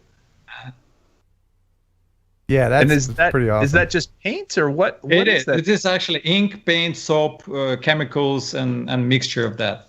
My wife did all of this. I'm wondering right now how YouTube is handling this, because this isn't an 8K stream. This is a 1080 stream, but there has to be a little bit of artifacting happening on the stream. Yeah. But if you have a chance to watch it in 8K. But it just looks so cool. I mean, but if you want to see even cooler, because it's a R5 Canon, they can handle all 8K, 4K, blah blah blah. But if you want to see really cool, but you have to see the Origin, the movie called Origin, which shot with the Pocket 2, DJI Pocket 2 entirely. Okay, and that's on your channel as well. Yeah, it is on my channel. Okay, well, guys, if you haven't already subscribed, it's the link is in Ken's description. Get over there. I mean, I'm for the kind of stuff you're doing. Here it is. This is Origin. Wow. Holy moly, that looks like a brain. Yeah, this is better than lava lamp. Angry squid. Hey, is marijuana legal in Russia? No. Okay, because if anybody wants to subscribe to his channel in Colorado, you have to smoke before that. Do some trip in there. Yeah, man. Yeah, absolutely. just put on a repeat and smoke a pipe. There you go. Get some Cheetos. Wow. Yeah. That's awesome. This is good work. Now, tell us about very quickly, and there's a link in the description to your website where you offer workshops. You offer your masterclass. Masterclass. Yeah, masterclass. Basically, I have 3. One of them is for photography, another one for drone photography, like post-processing and stuff. But the most recent and the most full, if I can say that, is a short drone film masterclass, where I, for about 3 to 4 days, I explain how to do and shoot the short drone films from the beginning to the end, from post-production and DaVinci Resolve and VFX, SFX, color correction and stuff like that, all from start again, from settings and some shots to some shooting and to the post-production and stuff like that. Good. That's There's awesome. a link in the description to that, and I'm going to share one more video from you, and please tell us behind the scenes with this one. What's going on with this? Where is this? This is absolutely astonishingly beautiful. That's where Luke Skywalker was. That's right. Yeah, it's actually in Island of Skye in Scotland. This is actually mixed of everything. This Icarus is actually tribute to Phantom 3, which I shot for like 2 or 3 years, and it's all there, all of the shot. This is Italy, which is Val di Funes, the place called Val di Funes. Amazing. It looks like this is Meteora, which is in Greece. Let me point something out to everybody watching this and who are blown away that this is a Phantom 3. You don't have to buy the latest and greatest, most expensive drone to get shots like this. It's all about location and post-production and color correcting, is it not, Vadim? Absolutely. Just take That's my Vadim's motto. masterclass, and you could do this. You could do this with the Xeno. We need to, or maybe doorbell. Doorbell cam. Yeah, video doorbell cam. So this is compilation, so it's not in one place, so it's many places. Again, this is somewhere in France, so it's just a lot of places in there. I mean, not a lot of, but Do you ever come to the US, Vadim?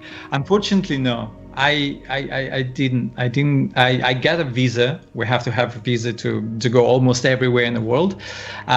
This is Iceland, by the way, Iceland. But I didn't. Iceland there was is like halfway. I mean, you were almost to the East Coast. Almost there. I can swim there, but or just kayak. Kayak into there.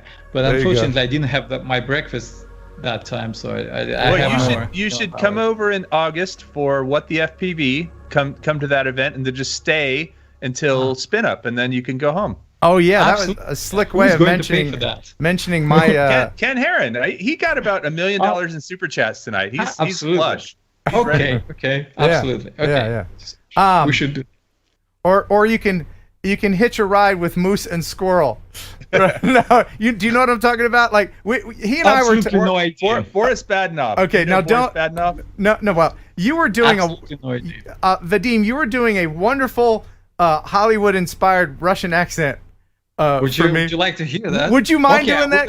That was so awesome. Yeah, I will be answering the question of your game with this Russian accent, and I will be talking like a real Russian, like what you see and hear in the movies, and like a real Russian, like guy from Moscow who knows what he's talking about. In Russia, we don't fly drones. Drones fly you. Yeah. Exactly, my friend. Exactly. Isn't that always the way? And you see all these wacky, over-the-top accents in movies, right? That's great. Yeah. I see a few really great, but most of them is like that. Like, I'm a bad actor, so yeah. No, that probably was same. Thank you for. Worries. I think one of the only times I've ever seen a Russian do a Russian accent. Thank you very much. I can do Indian accent, but I don't want to offend anyone. Oh, can you do an American accent? No, I can't. I love hearing English people do American accents. Oh yeah, I know, and vice versa. But unfortunately, I can't. No. Well, you just be you, and let's play a game, shall we? Absolutely. All right. Yeah. This is called The Guest Has an Unfair Advantage game. And Yeah, these please are... don't ask me anything which is, American related because I'm Russian. Oh, no. This is all stuff that Russians should know. Oh, really? Okay? Now, I'm going to pit you against Kelly. Okay. Okay, so it's Kelly the American against you the Russian, and it's all Russian stuff, so you should have the advantage, okay? But right now, what we're going to do is... Other way. Gotta go the other way. We're going to get people to say, pick me, pick me, pick me! And we're going to let Vadim pick someone, but don't mention their name. Just write it down. And then, Kelly, you do the same thing. Pick me, pick me, pick me. Okay, I got it. All right? I can remember. And so, if Vadim wins, then his person will win. If Kelly wins, it's so fast. which is not likely. Guys, wait. Yeah. Then Kelly's will win. And the prize tonight is some Freewell filters from freewellgear.com. Can I pick Freewellgear.com. myself? No, you're not eligible, but I can probably. Come on. Will they? Yeah, you can get deliveries over there from China, right? On that slow boat. I'll send you some. The kayak that goes from Iceland. All guests of the TNL live stream get a version of the home game. And Rice-A-Roni, the San Francisco treat. That was the Price is Right. That's right. So did we get can we stop? Did we get our people? Yeah, I got mine. Yeah. Okay, good. All right, so stop saying pick me, pick me. Should be one, right? All right. Yes, just one person. All right. Okay. So, should I play the over-the-top Russian music? Absolutely. Nah, that might be offensive. All right, so here we go. I will keep score. First question, and I'm gonna let Kelly answer first each time. Okay? If Kelly doesn't know it, then odds are Vadim's gonna get it. Okay? So that's the only advantage I'm gonna give you, Kelly. Okay? Don't count on that. You Okay. you have first. Okay. You have first right of refusal on the questions. Okay? Kelly, which color is on the top of the Russian tricolor flag? That would be yellow. Oh! Incorrect. Chance to steal, Vadim. Which color is on the top of your Russian flag? Oh no! Oh, no! Do you know? He doesn't know? Oh my goodness, no. All right, we're still tied. No! Wait. Oh, no! Oh no! Oh no! He's looking around for the flag. Well, okay. Well, I did not see that one coming. It's white. The flag consists of 3 equal horizontal fields. The top is white, the middle is blue, and red is on the bottom. All right. I know that. Yeah, he knew that. He knew that. Yeah, absolutely. See, and the problem is, look, and the reason why we're like, KGB how is do you watching. know? Well, no, you know what? Because us Americans, we're like, American flag this, American flag that. It's probably not that way in Russia, right? No, it's not like. He's got the Union Jack back there. Yeah, that's the flag I like. I like your flag. I like your Union Jack because I'm in previous job I was a designer. Those flags are awesome. Our flags is just 3. Yeah, it's kind of minimalist. It is. Yeah. It's like Arial, the font. Yeah, it is absolutely. Yeah. Who uses it? And I like Helvetica. Comic Sans should be deleted from God. history. Okay. Yeah. All right. Kelly, what year did the Soviet Union dissolve? That would be 1989. Wrong. Vadim, chance to steal. What year did the Soviet Union dissolve? Is it dissolved? Yeah, I think so. According to I have Google, no it is. idea. Oh no! Like a tablet in the water. Wow. Yeah, I know Wow. exactly. But 1998. 1989. 1991. 1991. Well, yeah. And we by the both way, said the same thing. I guess it goes without saying, please don't look at the chat because people are answering. And yeah. No, Yeah, but no, they're I answering wrong. don't. Okay. I don't. It stopped. It stopped for some reason. Okay. for me. Oh, good. Yeah. All right. All right. So nobody's on the board yet. All right. Next question. Name the Russian mystic and holy man who had a great influence in late Imperial Russia. That was Franz friggin' Ferdinand. Well, drop the friggin' part. Franz Ferdinand. Vadim? Frankenstein. No. Okay. The correct answer is. I know. Do you know it? I know. Do you know Yeah, it? I Okay. do. What is it? I can remember that. Oh no. Shit. Wait. I think Franz Ferdinand was actually like I didn't mean to the put you on the king of spot. Prussia or something, right? I thought No. they taught this Was stuff it? in Russian No way. elementary school. All right. No, it's Rasputin. Yes, Rasputin. Rasputin. Okay. All right. So that is one. Not four- Vladimir Putin, but Rasputin. No. Right. Yeah. Okay. But- This one should be easy, but Is it? this next one will be easy for you. I guarantee. Kelly, what are residents of Moscow called? Mosconians. No.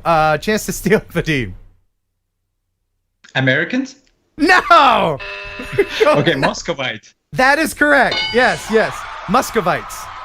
Muscovites. Yep. Okay. So that's 2 for Vadim. I'm glad But if he's you're on the from board. Houston, you're a Houstonian. So Houstonian. why? Yeah. Okay. Here's a good And one. if you're from Colorado, you're a Colorado-stonian.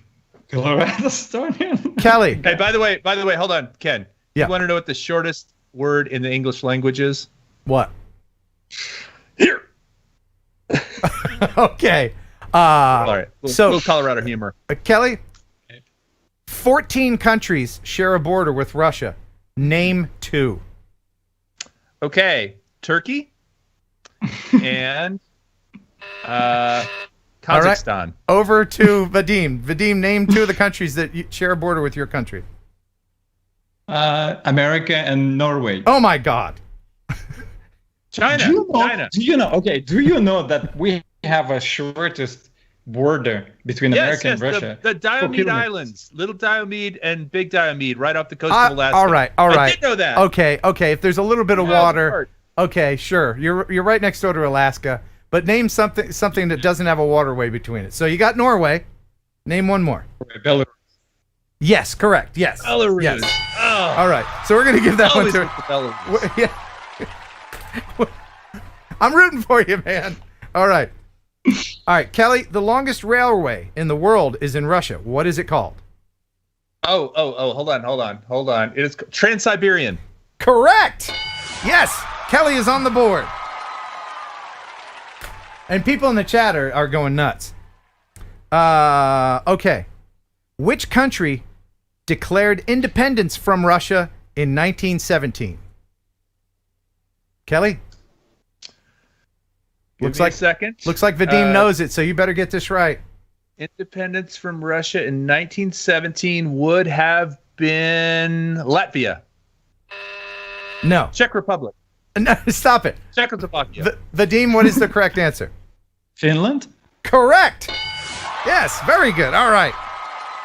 That's another one for Vadim. Keep those hands up, Vadim. I don't want to see any Google going on. Okay, 3 more. All right. Kelly, what is the Central Park of Culture and Leisure in Moscow normally known Gorky as? Park. Correct. Yes. God. Yes. And you remember that song? All Gorky the Park. way down to Gorky Park. Yes, so Yes, Kelly of got course. that one. Listen to the winds of change. Okay, all right. I'm going to get a copyright strike. So it's 4. Because that sounds so much like That's it. exactly it. Absolutely. 4 to 2. Kelly, I the score is 4 to 2, Kelly. Okay? So you have to get these next 2. And if we tie 42-0. Yeah. If you get the next 2, Kelly, then we will flip the coin of destiny to decide the winner. Here's the next 2, okay? What was the name, Kelly, of the first man to travel into space? Oh! No. I just watched. That's a it good wasn't one. Alan Shepard. He was No. the first American. Mhm. Sergey. Sergey. No. That's a great name, Sergey. Yeah. Yeah.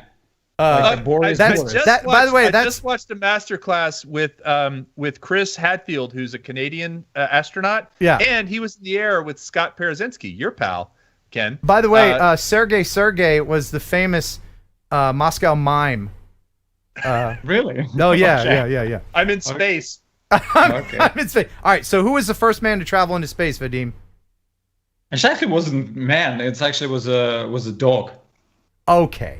But the question is, But the who man. is- Wait. the I man. think I know the dogs. The dog's Gagarin. name was Sicken. Yuri Was it Sicken? Gagarin. The dog's name was Sergey as well. So what's the correct answer, Vadim? Yuri Gagarin. Yes, correct. Wait. Were you good? Okay. All right. I know. I'm Yes. All right. So there's no chance. Heads up, don't Google. No chance for you, Kelly, to Yeah. win. But I just Google glasses. I got Google glasses. oh, so that's don't what worry it about is. He's cheating somehow. All Yeah, right. All right. Here's the last question for you, Kelly. Let's save some face, okay? Okay. What video game was created by Alexei Pajitnov? Tetris. Correct. Yes. Very good. Yeah, and if I had just gotten the stupid border one, I don't know why I didn't think Yeah. of Norway and Final score 5-2.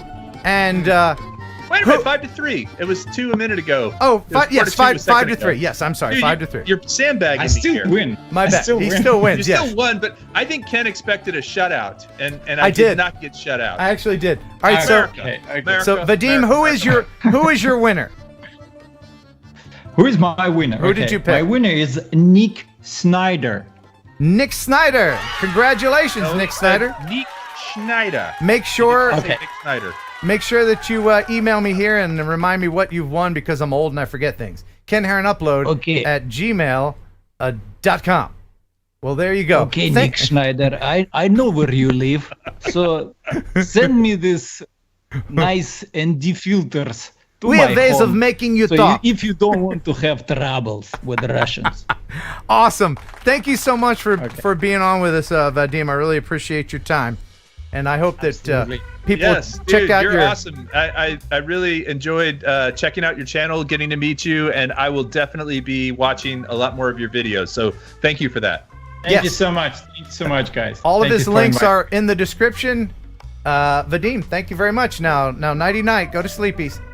Хорошо. Okay. Хорошо. We'll see. Hey, is there anything you'd like to say in Russian to any Russians watching before we go? Огромное спасибо, что пригласили меня на этот канал. Всем большое спасибо, что выслушали все. И, собственно, что выслушали мое выступление.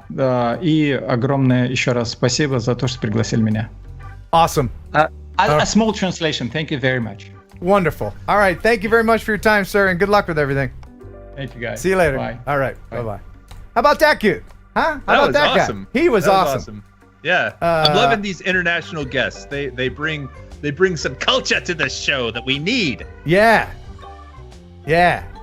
Next week, Zippy the Clown from Cleveland. Zippy the Clown, all the way from Peoria, Illinois. Illinois. Oh my God. If you have an idea for a guest you'd like to see on the show, email me, okay? KenHeronUpload@gmail.com. Maybe you have a favorite YouTuber, a skilled person, a pilot, a Hey, I'm here, man. flame juggler, whatever. Let me know about it. Flaming juggler. Flaming hey, by the juggler. way, there was some reports in the chat about the winner of the ticket. It turns out that we think Lone Star UAV was actually the winner. And the reason, I think, for everyone who's watching and was, pointing that out earlier, the reason that we missed that was because Lone Star UAV had some gobbledygook at the end of his answer, but he had the right answer. So he and Chris were back to back. Funny thing, I see these guys all the time, so I will take care of both of them. So thank you guys for pointing out that error. Oh, that's awesome. And with any controversy, we need to just relax and rinse off in the Raz, don't we? So let's go ahead and head on into the Raz chamber. Here we go. It's a wonderful place to be. Let's all sit next to one another and lock arms and sing Kumbaya, because this is a safe place where there are no international borders. All people are just the same, trying to get along and live and learn and love. It's a wonderful place to be. However, as free as it is, there's one rule and one rule only here in the Raz chamber. What is that rule, sir? In Russia, Razmataz farts you. You know fart Russia. That's right. So, there's no farting in the Raz. Now sit back and enjoy. Oh, that feels good.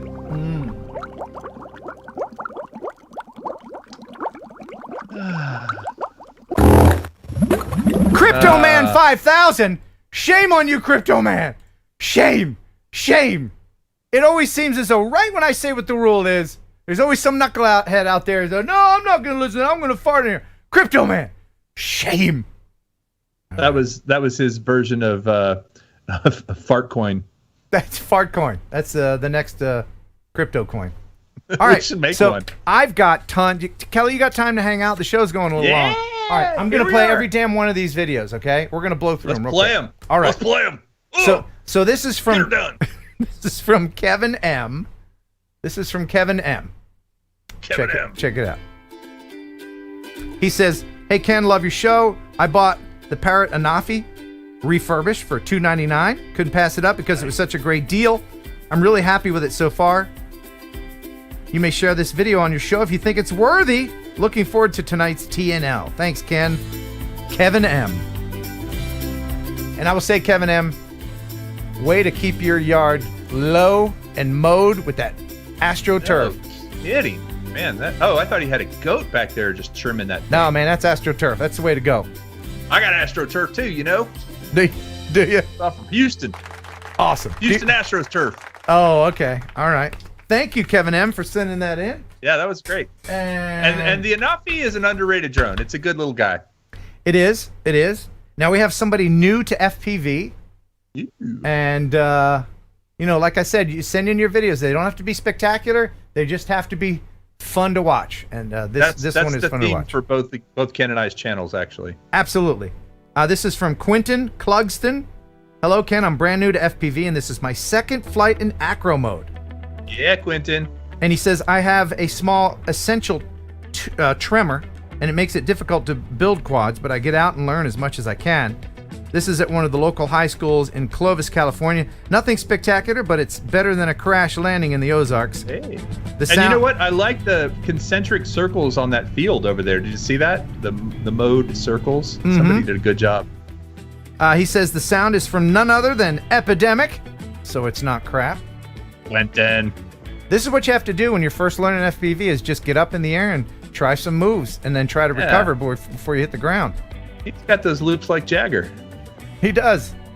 Now, he mentioned an essential tremor, and I've seen people with this type of tremor. And I'm actually curious in the chat if there's anybody else that has anything like this that will prevent them from flying. Like maybe you're missing a couple fingers or something like that. Let me know if you've overcome some adversity and continue to fly. It hasn't stopped you, but you continue to fly. Interested in that. Thank you very much. And best of luck with your FPV journey, Quentin. Quentin in the house.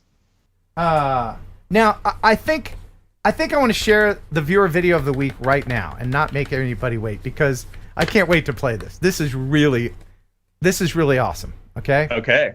The viewer video of the week will get as a prize from freewellgear.com. Please go to freewellgear.com and shop them. They're a sponsor and they've been providing the prizes. Going to give you a set of filters for the drone or camera of your choice. Nice. Like sunglasses for your drone or camera. All right. Got some karma filters in there? No. That's why the other Kelly's not here. Right. So how would you, Kelly, like to see a Phantom crash into a schooner and tear the and tear the sail down? Yeah, of course. Who doesn't want to see that? All right. This is from Ferdinand, and it's the viewer video of the week. Now, did I mention that it was a model? A model schooner? Oh, it's so cute. Yeah. So he says, I love your videos. It's great that you're friends with Senator Westerfield. It is so refreshing to know that he is a drone enthusiast. Now, look at this. Wait, it crashes landed in the boat. It landed in the boat. The boat caught it. And now the dude that was driving the boat is rescuing the drone and driving it back to shore. That was so... Oh, man, that's like, Let's see that again. Let's see that again. I was talking over it. Let's watch that part again. Because I love it when two hobbies come together, don't you? Yeah. It's like you got your chocolate and my peanut butter. Yeah. I mean, it could have taken them both out, but it didn't. It's like a Reese's peanut butter cup right there. Two great tastes that taste great together, Kelly. You got it. So oh my God, we watched all the same channels. Yeah, him and his friend were out there doing RC stuff. He's like, hey, I'll film your schooner. Okay. So now the schooner becomes a life raft for this Phantom. And the reason why we're still seeing it is because it looks like it's a Phantom 1 or a 2. I think a 1 because of the rounded propeller. Yeah. But and it's a GoPro that we're seeing the footage from. But listen. That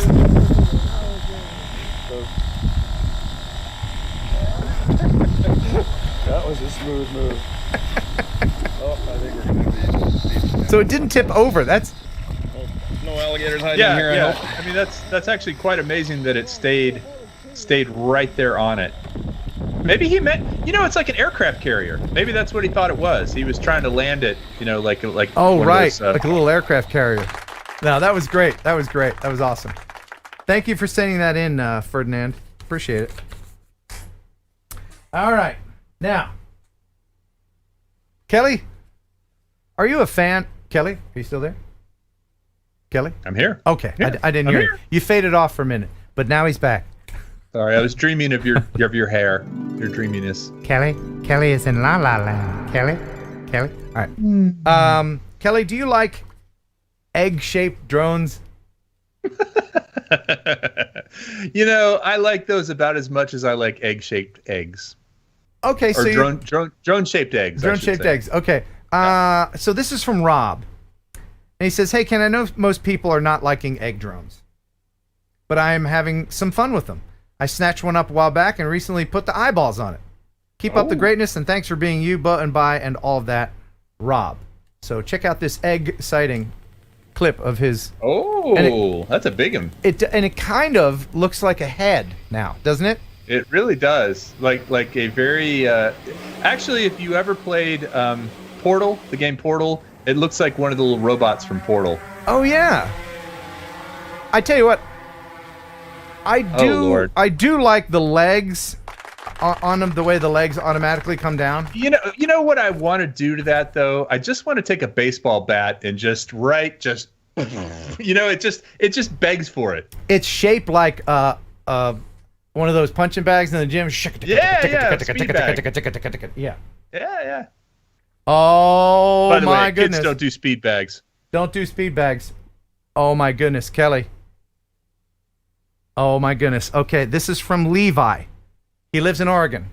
So we're about to get Oregonized. Oh. Ken, I saw on TNL a fellow Oregonian, didn't know that was a thing, share a great video of some rocks and coastline. You guys had mentioned the movie Goonies and the rock that was in the movie.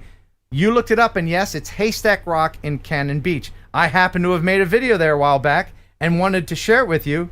This was recorded with my DJI Mavic Mini. Have a great day, Levi. So it looks like it might be time for another edition of Rock versus Rock. Ladies and gentlemen, Rock versus Rock. Our original contender wearing the wrong shirt, a Ready Set Drone shirt, he should be wearing a Heron Aerial shirt, was sent by Joe Blaylock. And here he is. Let's do the play-by-play. Kelly, what do you think of this first rock? Well, I'm gonna say that I like the shirt, first of all. Yeah. Second of all, those little white dots are signs of weakness. They're not really gonna stand up. I think that rock is not very strong. Yeah, but I like what he does here. He goes from the first rock to another rock. That's 2 rocks in one video, Kelly. And that rock's gonna crack. It's gonna crack under the pressure. Because again, I see those little fissures in it. It's gonna crack. Right, but he's going around, and that is a unique move. He's going around and round, and he's going to show us the other side of the rock. Is it a unique move or is it a DJI move? Really, that's the question. I would hope that it's a D. Okay, our second contender. This is Levi Connolly. He's just going one big rock. This is Haystack Rock. Majestic. I saw The Rock fight Junkyard Dog one time, and this is a much better fight. I think I can smell what The Rock is cooking, and he's cooking a lot of bird poop. All right, so we're going to spin around this rock as well. Let me know in the chat which rock is better. Oh, we got the other side of the rock. Oh, it's beautiful. This but is I still see rocktastic. fissures. I do too, but I like the way the sun's reflecting off it. I like what he's done here with the speeding up.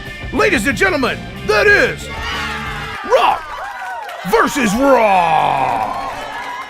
And my vote's got to go to Joe Blaylock because A, he's part of the flight crew, and B, he was wearing my T-shirt. So call me biased. All which I right, am. let's see what people are saying in the chat. I could not sustain talking like that forever. It would kill me. I'm still with the double rock. I see a lot of Rock 2. Rock 2. What about Chris Rock? That Rock rocks. I don't know. I might be. I think it's looking like Levi might be the crowd favorite. Okay. Joe, nice flight there, but until the next Rock versus Rock, yes. we'll give it to Levi, because he did one up him with size, you know. And it's really not about size. We No, all know that. it's how you use your rock. It's really how you use your rock. Yeah. So now this next one is and from, how hard your rock is, right? I mean, because you don't want a soft rock. No, you don't. That's like a lame radio station, soft rock. Hold on. KSOFT. Now you got me going. Hold on. Soft rock, 98.1. No. Soft rock. You're listening to The River. Soft rock all day. Flaccid, 98.3. Okay. This is from Jason Johnson. Speaking of, he says, "Hey Ken, love watching your show, and I'm honored to be part of your program whenever you decide to play my videos." He says, "I don't do awesome videos, but I will give you some really mediocre stuff. I truly hope to see you up in Michigan this summer. The music in the video." Did he spell mediocre correctly? Yes, he did. Okay. The music in this video is epidemic sound because it's not crap. So get ready for mediocrity from Jason Johnson. This is a grain silo. Enjoy. What's going on YouTube? It's Jason with JJ Drones, and we are here in Monticello, Iowa, and I am getting ready to fly around that. I like the trucks. Yeah, I like the way he was able to catch those elusive backwards flying birds. Right, they're right, hard. Right, and the backwards driving car. They're hard to find. We're just teasing, man. And look, the grain's going up instead of going down. Yeah. No, it's pretty. Yeah, and it's a good time of the day with the shadows. You picked a good time when the sun isn't directly overhead, so you get all those shadows, because otherwise all those rivets and the raised parts of the metal wouldn't be as visible. So that's good. That's good stuff.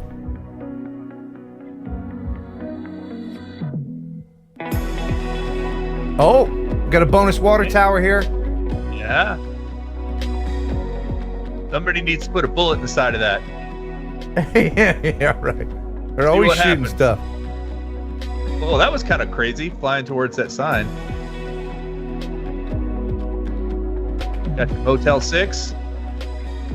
Yep, you can tell because they left the light on for you. Very good. Yep, Tom Bodette. Awesome. Thank you very much, Jason Johnson, for sending that in. Well done, JJ. That was absolutely mediocre. Mediocre, yeah, it was par. It was par. But at least he spelled it correctly. I don't know if I told you this. I used to work with this guy named Craig. Craig was a try hard is the word I would use.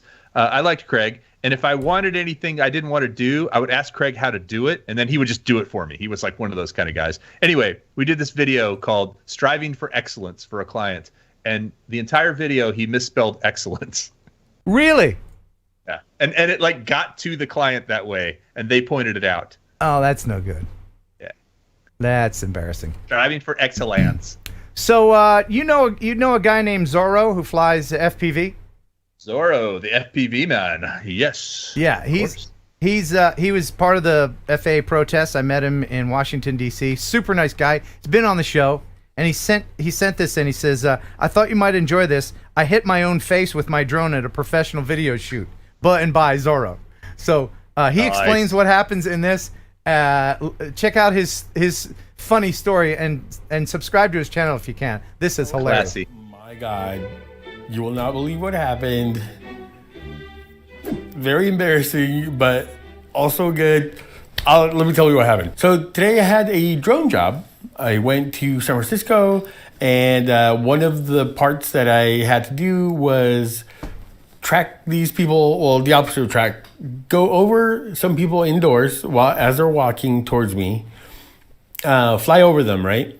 It's like in a really nice long hallway. It's the older building. It was the Mint in San Francisco. Director's like, "Let me know when you're gonna go." I was like, "All right, cool, go." So he's like, "Okay, Sarah, good to go." So she's going. I'm up, right? I'm going towards them. I'm going like super straight. I'm like so proud of myself. I'm like, yeah, this is awesome. So they're watching, I'm flying over them. Perfect. All right, I do that.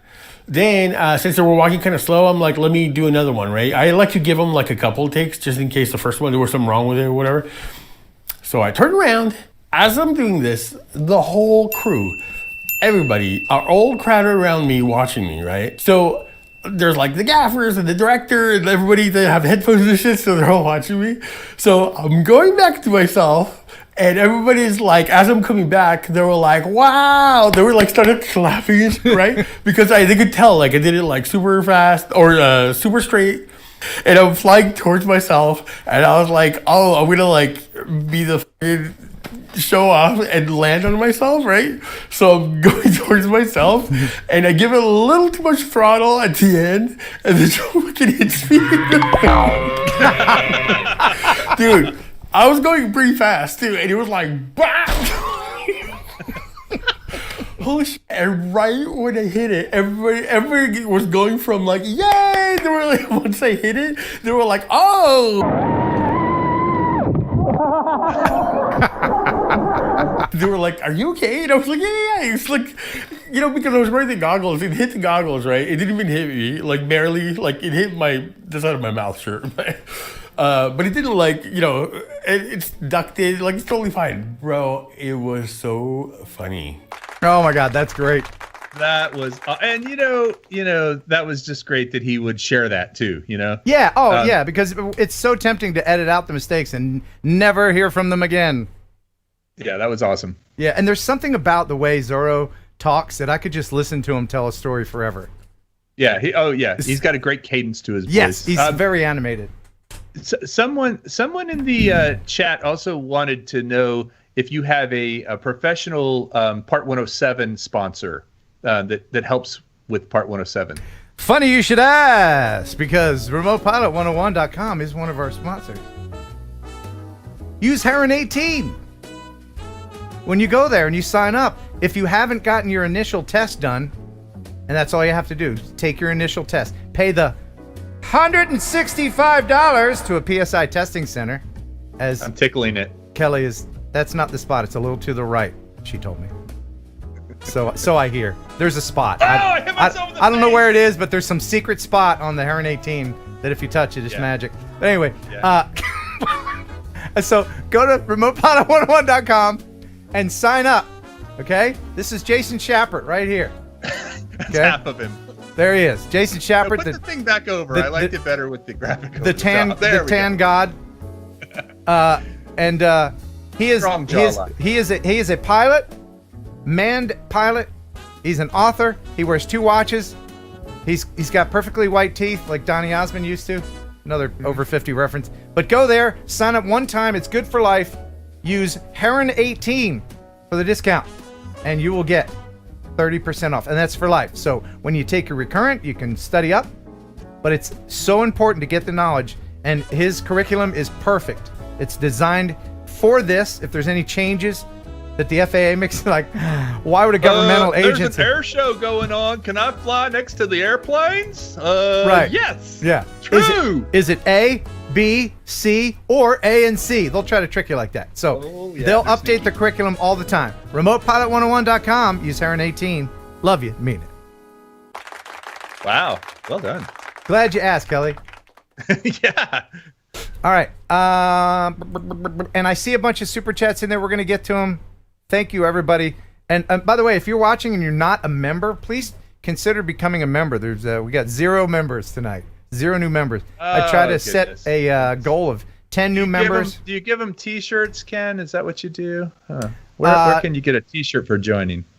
No T-shirts, but you do get access to member-exclusive content like before this show. That's right. Which was off the chain, yo. Yeah, the little chit chat that happens with the co-host and Jeff before the show that only members get to see. And in this one, I share a never before aired prank phone call that I made. It was pretty good for the radio. And Jeff looked at his phone the whole time. Yeah, you know. Like Jeff a 13-year-old. Yeah. How was that? How's school, Jeff? Fine. Fine. How was football practice? Fine. Okay. You know how kids are. the 13-year-old, 50-year-old. That's it. So this is from Renan T. Renan T. This is our friend in Bolivia. Bolivia. Yep. And I'm going to go ahead and start this, and then I'll talk about it. Hey. Over here, and then click that. There we go. All right. Dear Ken, this is a video that shows the smoke in a small town named Urbiquia, generated by the man-made wildfire in Bolivia in 2019. That year, 13 million acres was burnt, roughly the area of Vermont and Hawaii combined, and the damage to the fauna environment was extreme. The wildfire season is once again started now in Bolivia and in other parts of the Amazon, which is why I think it's important to show the effects of these human-caused wildfires everywhere so we as a whole in a country can take actions to prevent it before it repeats. Renan T.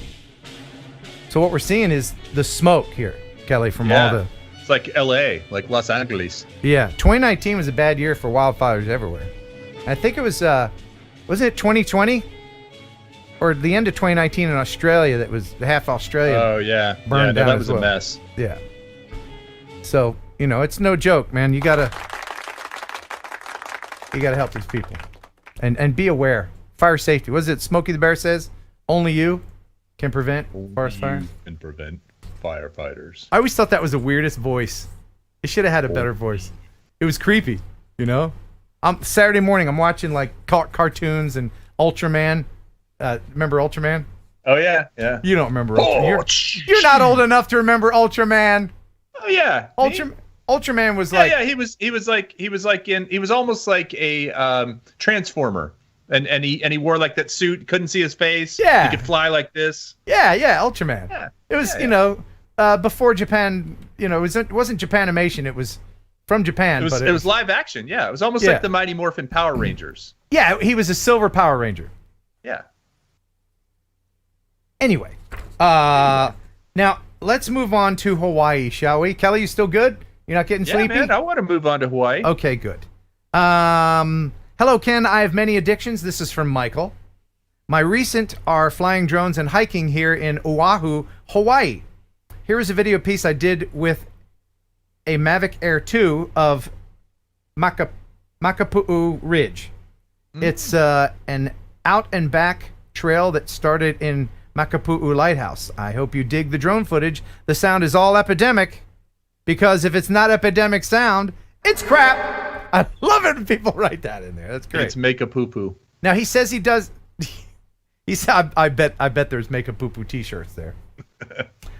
He says, I do something different that I think you would appreciate because you know audio. I take the stem downloads from Epidemic Sound and mix them separately in Adobe Premiere and create my own mix. Did you know you can do that, Kelly? Oh, yeah. They have stems, which is like... Yeah, it's like just the drums or just the bass that's or right. whatever. That's right. Man. So I'm down. That's what he's doing. Kindest I'm down regards. with stems, dude. Okay.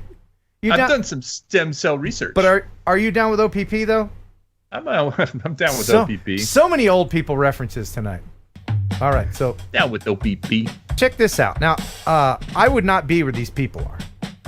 I would not. I just wouldn't do it. They're like billy goats. Yeah, but wow. I've even seen some billy goats fall off of cliffs. This is absolutely stunningly beautiful. But that is gorgeous. No way! Wait, there's even a parachuter up there. You see that? Yep. But look at this. Look how close. They're just, we're just hanging out on a cliff. End to the no. Goodness. Would you? I would not. It just looks brittle. It looks like it's gonna... Whoa. Yeah. Oh, I wanted to see more of that shot. Yeah, I would definitely try to power loop that. You know, Ken, what's weird? The thing that makes me even more nervous than being near the edge is when other people are near the edge. Right. Because I know I'm not going to fall, or at least I can control that. Yeah. But I don't know that other people aren't going to fall. See yeah, that I mean, rock? It looks like that rock could come loose. Doesn't it look like it had a crack in it? Yeah, a fissure. A fissure. Yeah. There's no freaking way I would do it. But thank you for saying that in, Michael. I appreciate that. That was cool. Yeah. Now hey, I see Jerry in the house. Drone obsessed Jerry. Hey, Jerry. Howdy. Okay. You know what? I forgot to do this with our Russian friend, but I think it's time for Would You Write It? Someone finally sent in. He would, because Russians are crazy like that. So yes. I think the answer would Yes. Oh yes, it's totally crazy. Okay, so this is something called the copter pack. Let me know in the chat if you would ride this or not.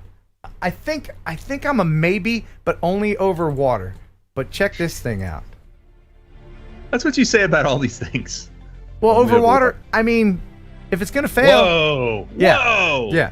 Copter I've pack, never it's seen called. This is called copter pack. It's an electric backpack helicopter with a self-leveling autopilot. The lightweight airframe is constructed from carbon fiber honeycomb, and it's made in Australia. And you got to be a little dude to ride it, I think. Well, and down there, I think the props spin the opposite direction.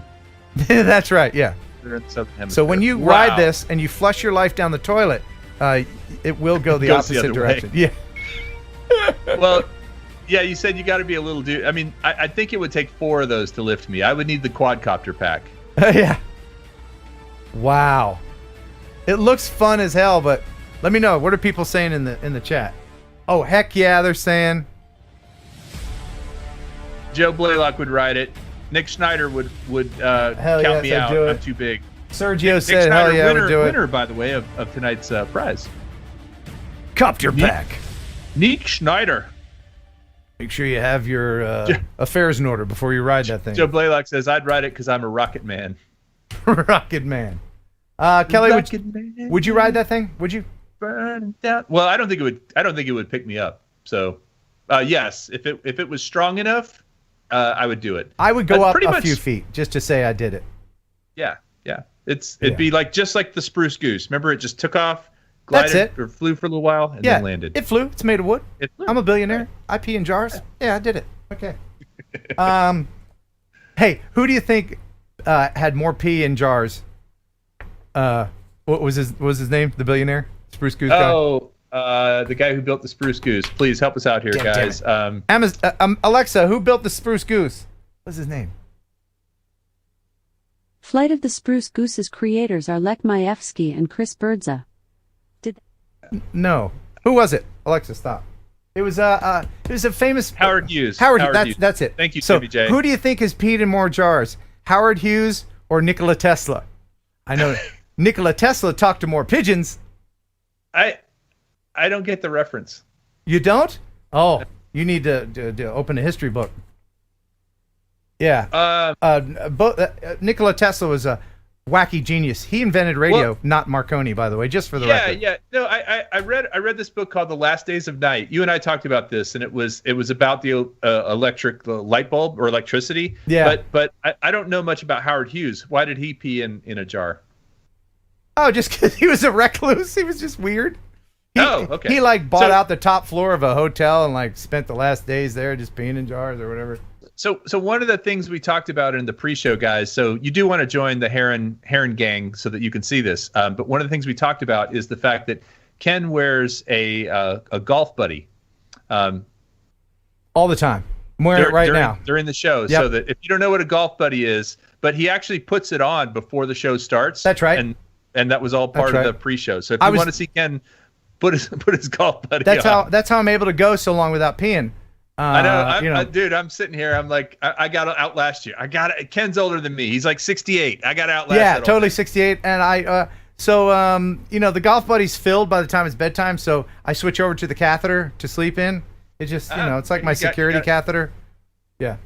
Yeah. So How you do it? Do you have to pee, Kelly? And no, I'm good. Now, and then somebody's talking about the Stadium Pal. Are you going to play some water sound effects just to get? Nope. The thing is, you don't have to pee until someone mentions it, right? That's right. Right? No, actually, I wouldn't even think about it until you said something. The whole thing is, hold on. If you don't go, it's once you break the dam. Wait for the shake. Okay. All right, just a couple more videos and then we'll say goodbye. This is a Scottish castle. Scottish castle. A Scottish castle with that genuine Scottish accent. This is from Christian Hilton. Aye, laddie. He says, hey, Ken, as promised, here's a video from my trip to the Scottish Highlands. Carried the stones up from the creek myself, I did, laddie. I did this one for all the girls. All the music in the video is not crap because it's from Epidemic Sounds. That's what he says. They're going to change their theme. They're going to change their tagline. I hope so. Epidemic Planted the sounds. seeds myself, I did, laddie. Every green grass in the field was planted by me. That's not bad. Gregor. Are you Scottish at all? Not bad. It's because I tell a Scottish joke. You know what? I Constantly tell the same joke about a Scottish man. I don't think you're doing a Scottish accent. I think you're doing what's that movie with the green guy, the troll? Shrek. Shrek, yeah. That's right, donkey. That's right, donkey. God. All right. Here is the final video. Okay. Final video tonight. The final video. The answer is she took off her skirt. Wow, so many old guy references. That was a great bit that Carson did. $100,000 pyramid. What was it? What was that one? Oh, that was a Johnny Carson. Oh, John, yeah. And you mentioned the pyramid. Tonight on the pyramid, Charles Nelson Riley, Randolph Mantu, Paul Lynn, and Charo. Cha-cha-cha. All right. Coochie, coochie, coochie. Yeah, sometimes you just live too long. Yeah. Okay, so he says, hello, Ken. This is Zach from Knoxville, Tennessee. I went to Dillon, Colorado over Memorial Day weekend and would like to share a video that I got at Loveland Pass. Thanks. Hey, I've been there. You have? Yeah, that's where Spin Down was. Okay, awesome. He says, thanks for giving me something worth watching on Thursday. So, here that is. It's beautiful. Yeah, as a matter of fact, I was up there with Sean and Ed Ricker in that very spot. Did you fly up here on this mountain? Yep. Did you ski down it? We skied at Keystone, which is near there, but not actually at this mountain. But we flew FPV up there. As a matter of fact, Tony is Tropic. That's his screen name. He got a little airsick riding along with me in my FPV because I was doing loopy-loops at high altitude. Oh, wow. And what would happen if you crashed? Would you have walked up and hiked up and gotten it? No. You would have just said, man, that's it. Dude, that's the whole reason I'm a YouTuber, because, drones are kind of, what is it called? Disposable. Those drones. Right, yeah. Now, that's awesome. Thank you very much for sending that in. Appreciate it, Zach. That was beautiful, yeah. Again, if you want to send something in, you can do it right there like that. Ken Heron Upload at gmail.com. Include your music source, because if it's man, my favorite song is The Boys of Summer. Well, sorry. I can see you, brown skin shining in the sun. Did you see my remix, by the way, Ken? What remix? Did you know that Sunrise Water Media remixed me? I did not.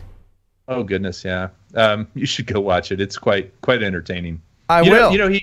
He remixed Lloyd, and he remixed Mel as well from 400 AGL. But I think I was his third victim, and you're gonna get it someday, and you're gonna wish you hadn't. Cool, man. I want to be remixed. Let's go over the final super chats of this evening. I don't know if the train's starting up again, but I want to thank the people that already have supported the channel. The Trans-Siberian Railroad here, buddy. Big Water UAV Solutions, $5. Kevin M says you need a train horn for this train. SC Ariel, Steve Carpenter with $15 super chat. Howdy, Ken and Kelly. Steve Carpenter. Listening in at work in Southern California. Glad to see Kelly on as your guest and co-host. And Dynadrone with a $5. I did not miss the train, did I? Just got here. You might have. This is a train that has passed earlier in the show. Lone Star UAV with a $5. Howdy, y'all. Don't derail. Robert Anderson, $20. Hey, Ken and Kelly with a smiley face. Thank you very, very, very much. You guys are just too terribly generous, and I appreciate it. Brian Foster with a $2. Hey, Ken, are you coming to Bama again soon? Roll Tide. Yes, I was actually thinking about going Saturday to our favorite FPV spot. Ooh, is it that building? That abandoned building? It's that abandoned building that you know about. I don't want to say the name of it, but I might go. I might go there because it's going to be good weather. Kip's Camera with a $5. I hung out with Kip in Louisville. Got some more Louisville footage. We found an amazing place in Louisville. Is the train starting up again? Well, he says he hopes he's not the caboose. I like that. The caboose. You know, I'll do the music anyway. We'll see what happens. All right. Oh damn! Look at Greg's joke. Oh yes. And Greg wanted me to mention that he's doing something tomorrow. I think. Actually, I know. I already forgot. Do you remember what it is? Yes. We're doing a global fly-in, and he will be simulcasting on my channel as well. And so hope you guys, we want to get more pilots. So if you want to be on the global fly-in, all you need to do is you just download the little RTMP info, you paste it into the app, and you go. And this train has taken off again. All right, wonderful. Thanks again, Kit, for hanging out with me in Louisville. Thanks for the $5. More amazing video of a really cool place, out of the way weird place that we found. They had cars on sticks. They had an abandoned Ferris wheel, all kinds of stuff. So that's coming up on the channel. Drone Life RC with the $5, watching on my 80-inch TV. What? Oh my God! Can you see all of my imperfections and my pores? Oh, your pores are your perfections. Oh man, I'm on an 80-inch TV. Look at me. You know, we don't, Ken, on you, we don't call those pores. We call them riches. That's right. My porcelain skin. Northern Tier FPV with the $10. Keep it going, Ken. Best day of the week. That is such a compliment. It really is. I have a lot of fun just along with you guys. And I really appreciate having this forum for all of us to hang out. Isn't it great? It is great. Matt Bugby, aerial photography with $5. Love this show, even though they sent me a plain white tee instead of a black KHP. Who did that? Did Teespring do that? I have shirts on Teespring. I don't know what he's talking about, but email me and I'll try to fix it. Leonard Oglesby. Hey, Leonard, how are you? Here's Kelly with a special message just for you, Leonard. Leonard, you're the man. You are the man with the plan. Leonard! See, that was worth $10. He says, Ken is a starter for your ceramics museum FPV fly-through. Yes. Yes. Bull in that's his FPV name is Bull in a China Shop. That's a great FPV name. It's kind of long, but it works. Bull in China Shop What is FPV. your FPV name, Ken? What is your FPV name? Oh, it's super clever. It's Ken Heron, FPV. Yeah. But I'll be flying through a museum, and I'll tell you this: and being pushed in a wheelchair at the same time. The museum has one of the original Wright Flyer planes in it. Oh, and you're gonna break it. I hope not, but I'm gonna fly through that bitch. Fly through it, yo! The Mojek with a 5-pounder. More than 50% of people have below average intelligence. I would say yes by that statement. I think that's from like an hour ago when we were talking about something completely different. No, that's funny. That's funny. It's funny how when you read these later, like the context is lost on them and they just seem like weird comments. Yeah, but they're still funny. That would be a great t-shirt. Yeah. Mappers 2 with the $5. Ken and Kelly looking forward to Spin Up 2021. Kelly, very quickly, tell us a little bit more about Spin Up one more time. Yeah, so it's in an awesome location. We will have a place to fly right out the doors. The doors open out to a park area with a pond. We're going to have awesome speakers. We're going to have a lot of YouTubers there and a lot of giveaways. So if you show up and you are a ticket holder, you could win everything from the FPV drone from DJI to a bunch of stuff from Emacs. So come on, do it. Spin Up. Joe Blaylock. 1, 2, 3, 4, twice as good. Super show. Thank you so much, Joe. Oh, wow, there's a train going the other way. The Mojek, $5. Choo choo. I hope I'm not in the caboose.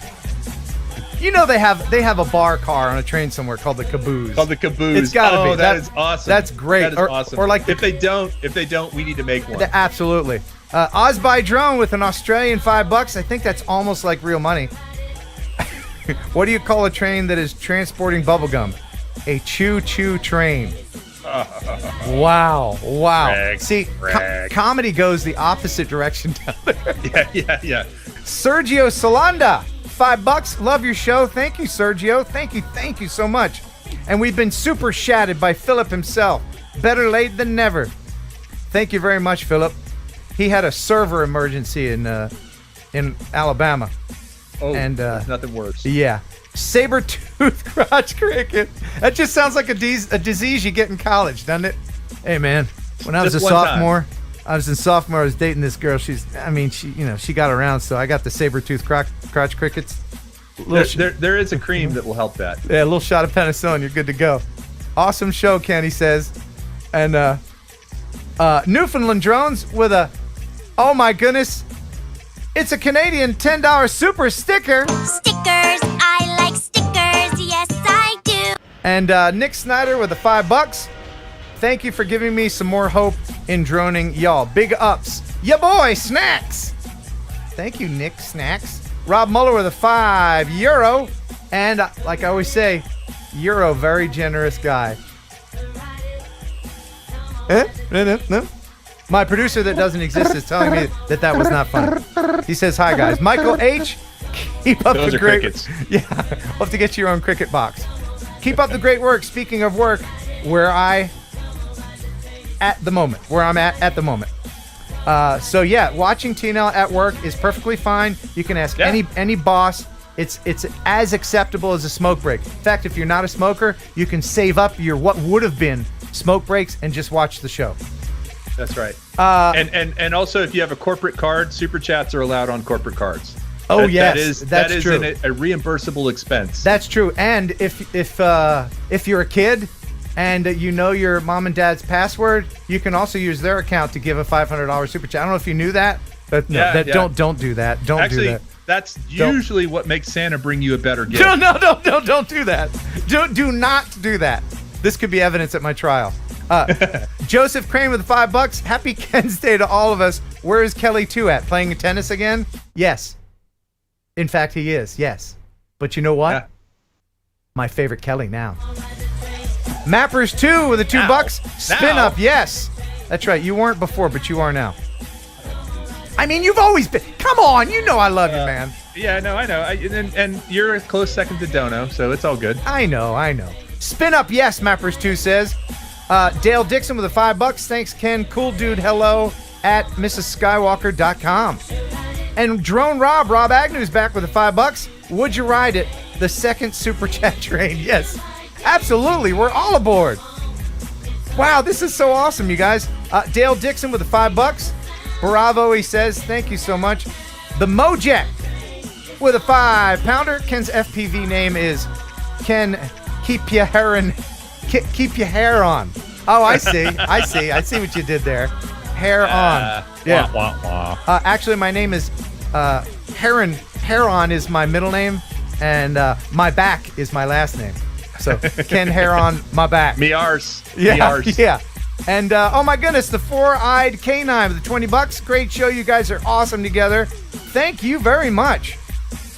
People are so generous. I can't thank you enough. I really can't. Dude, have you ever had two long super chat trains go through like this before? I mean, these are both pretty significant. This is a good one, and it means so much as I do this full time now. You know, the Grumpy Vlogger with the $5. Here's 5 more to make up Greg's Aussie fake 5. Yes, thank you. This cancels out that fake going the other way Aussie money, which, by the way, is some of the most beautiful currency in the world. Hey, putting down Australian money is a didgeridoo, okay? That's right.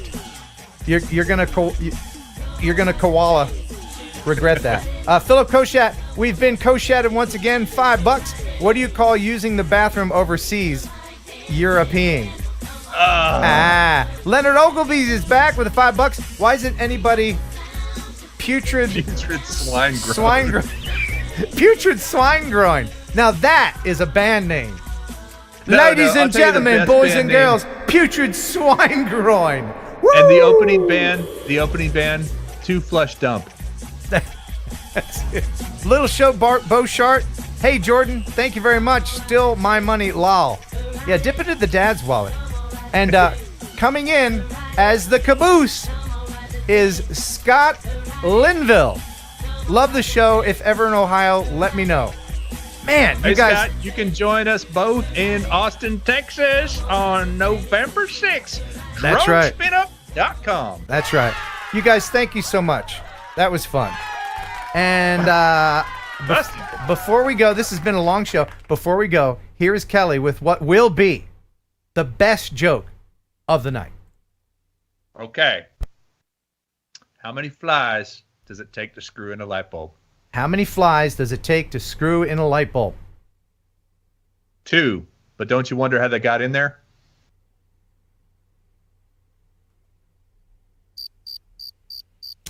That's what it sounds like. That's what it sounds No like. refunds on those super chats, but we appreciate. Thank you so much. And just a quick couple more that trickled in. TMC 3D, $5. Buy a bottle of water so you can give the Fiat 500 a wash. Yeah, don't remind me. I'm still driving that little clown car roller skate, the turbo clown car. And Dale Dixon with the $5. Thank you so much. When will we get the Mavic 3? Well, I don't know. Kelly, you're the DJI guy. How long have you had the Mavic 3, and when will they announce it? Well, you know what? Come to Spin Up, and all will be told. Oh, so it's going to be released in time for Spin Up? In time for Christmas? Wow. I didn't even have to twist your arm. You just gave up that information. You heard it first. Mavic 3 going to be available before Christmas this year. Fantastic. Wow, it just slipped right out like that. Oh, and we can win one at Spin Up? Holy crap. Yeah! That's great. Mavic 3 you're giving away at Spin Up? Holy cow. Man. Well, I'm glad I didn't sign anything with DJI. We hope you enjoyed the show half as much as you would have if it had been twice as good. I'm just teasing with you, Kelly. Thank you so much for co-hosting, my friend. I really appreciate it. Yeah. Absolutely enjoyed it. It was a good time. Great guest. Fantastic chats. 2 amazing trains, like longer than the Trans-Siberian. All goodness. Yes, and thank you, Vadim. There's links to his stuff in the description. Thank you very much, Jeff Sills, for the wonderful news, and to everybody who consistently watches this show each and every week. I love you. I mean it. Until next time, thank you for watching. Thanks for being my friend. Until next time, bye.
Jerky, Pigeon Jerky, the killer like a processed meat.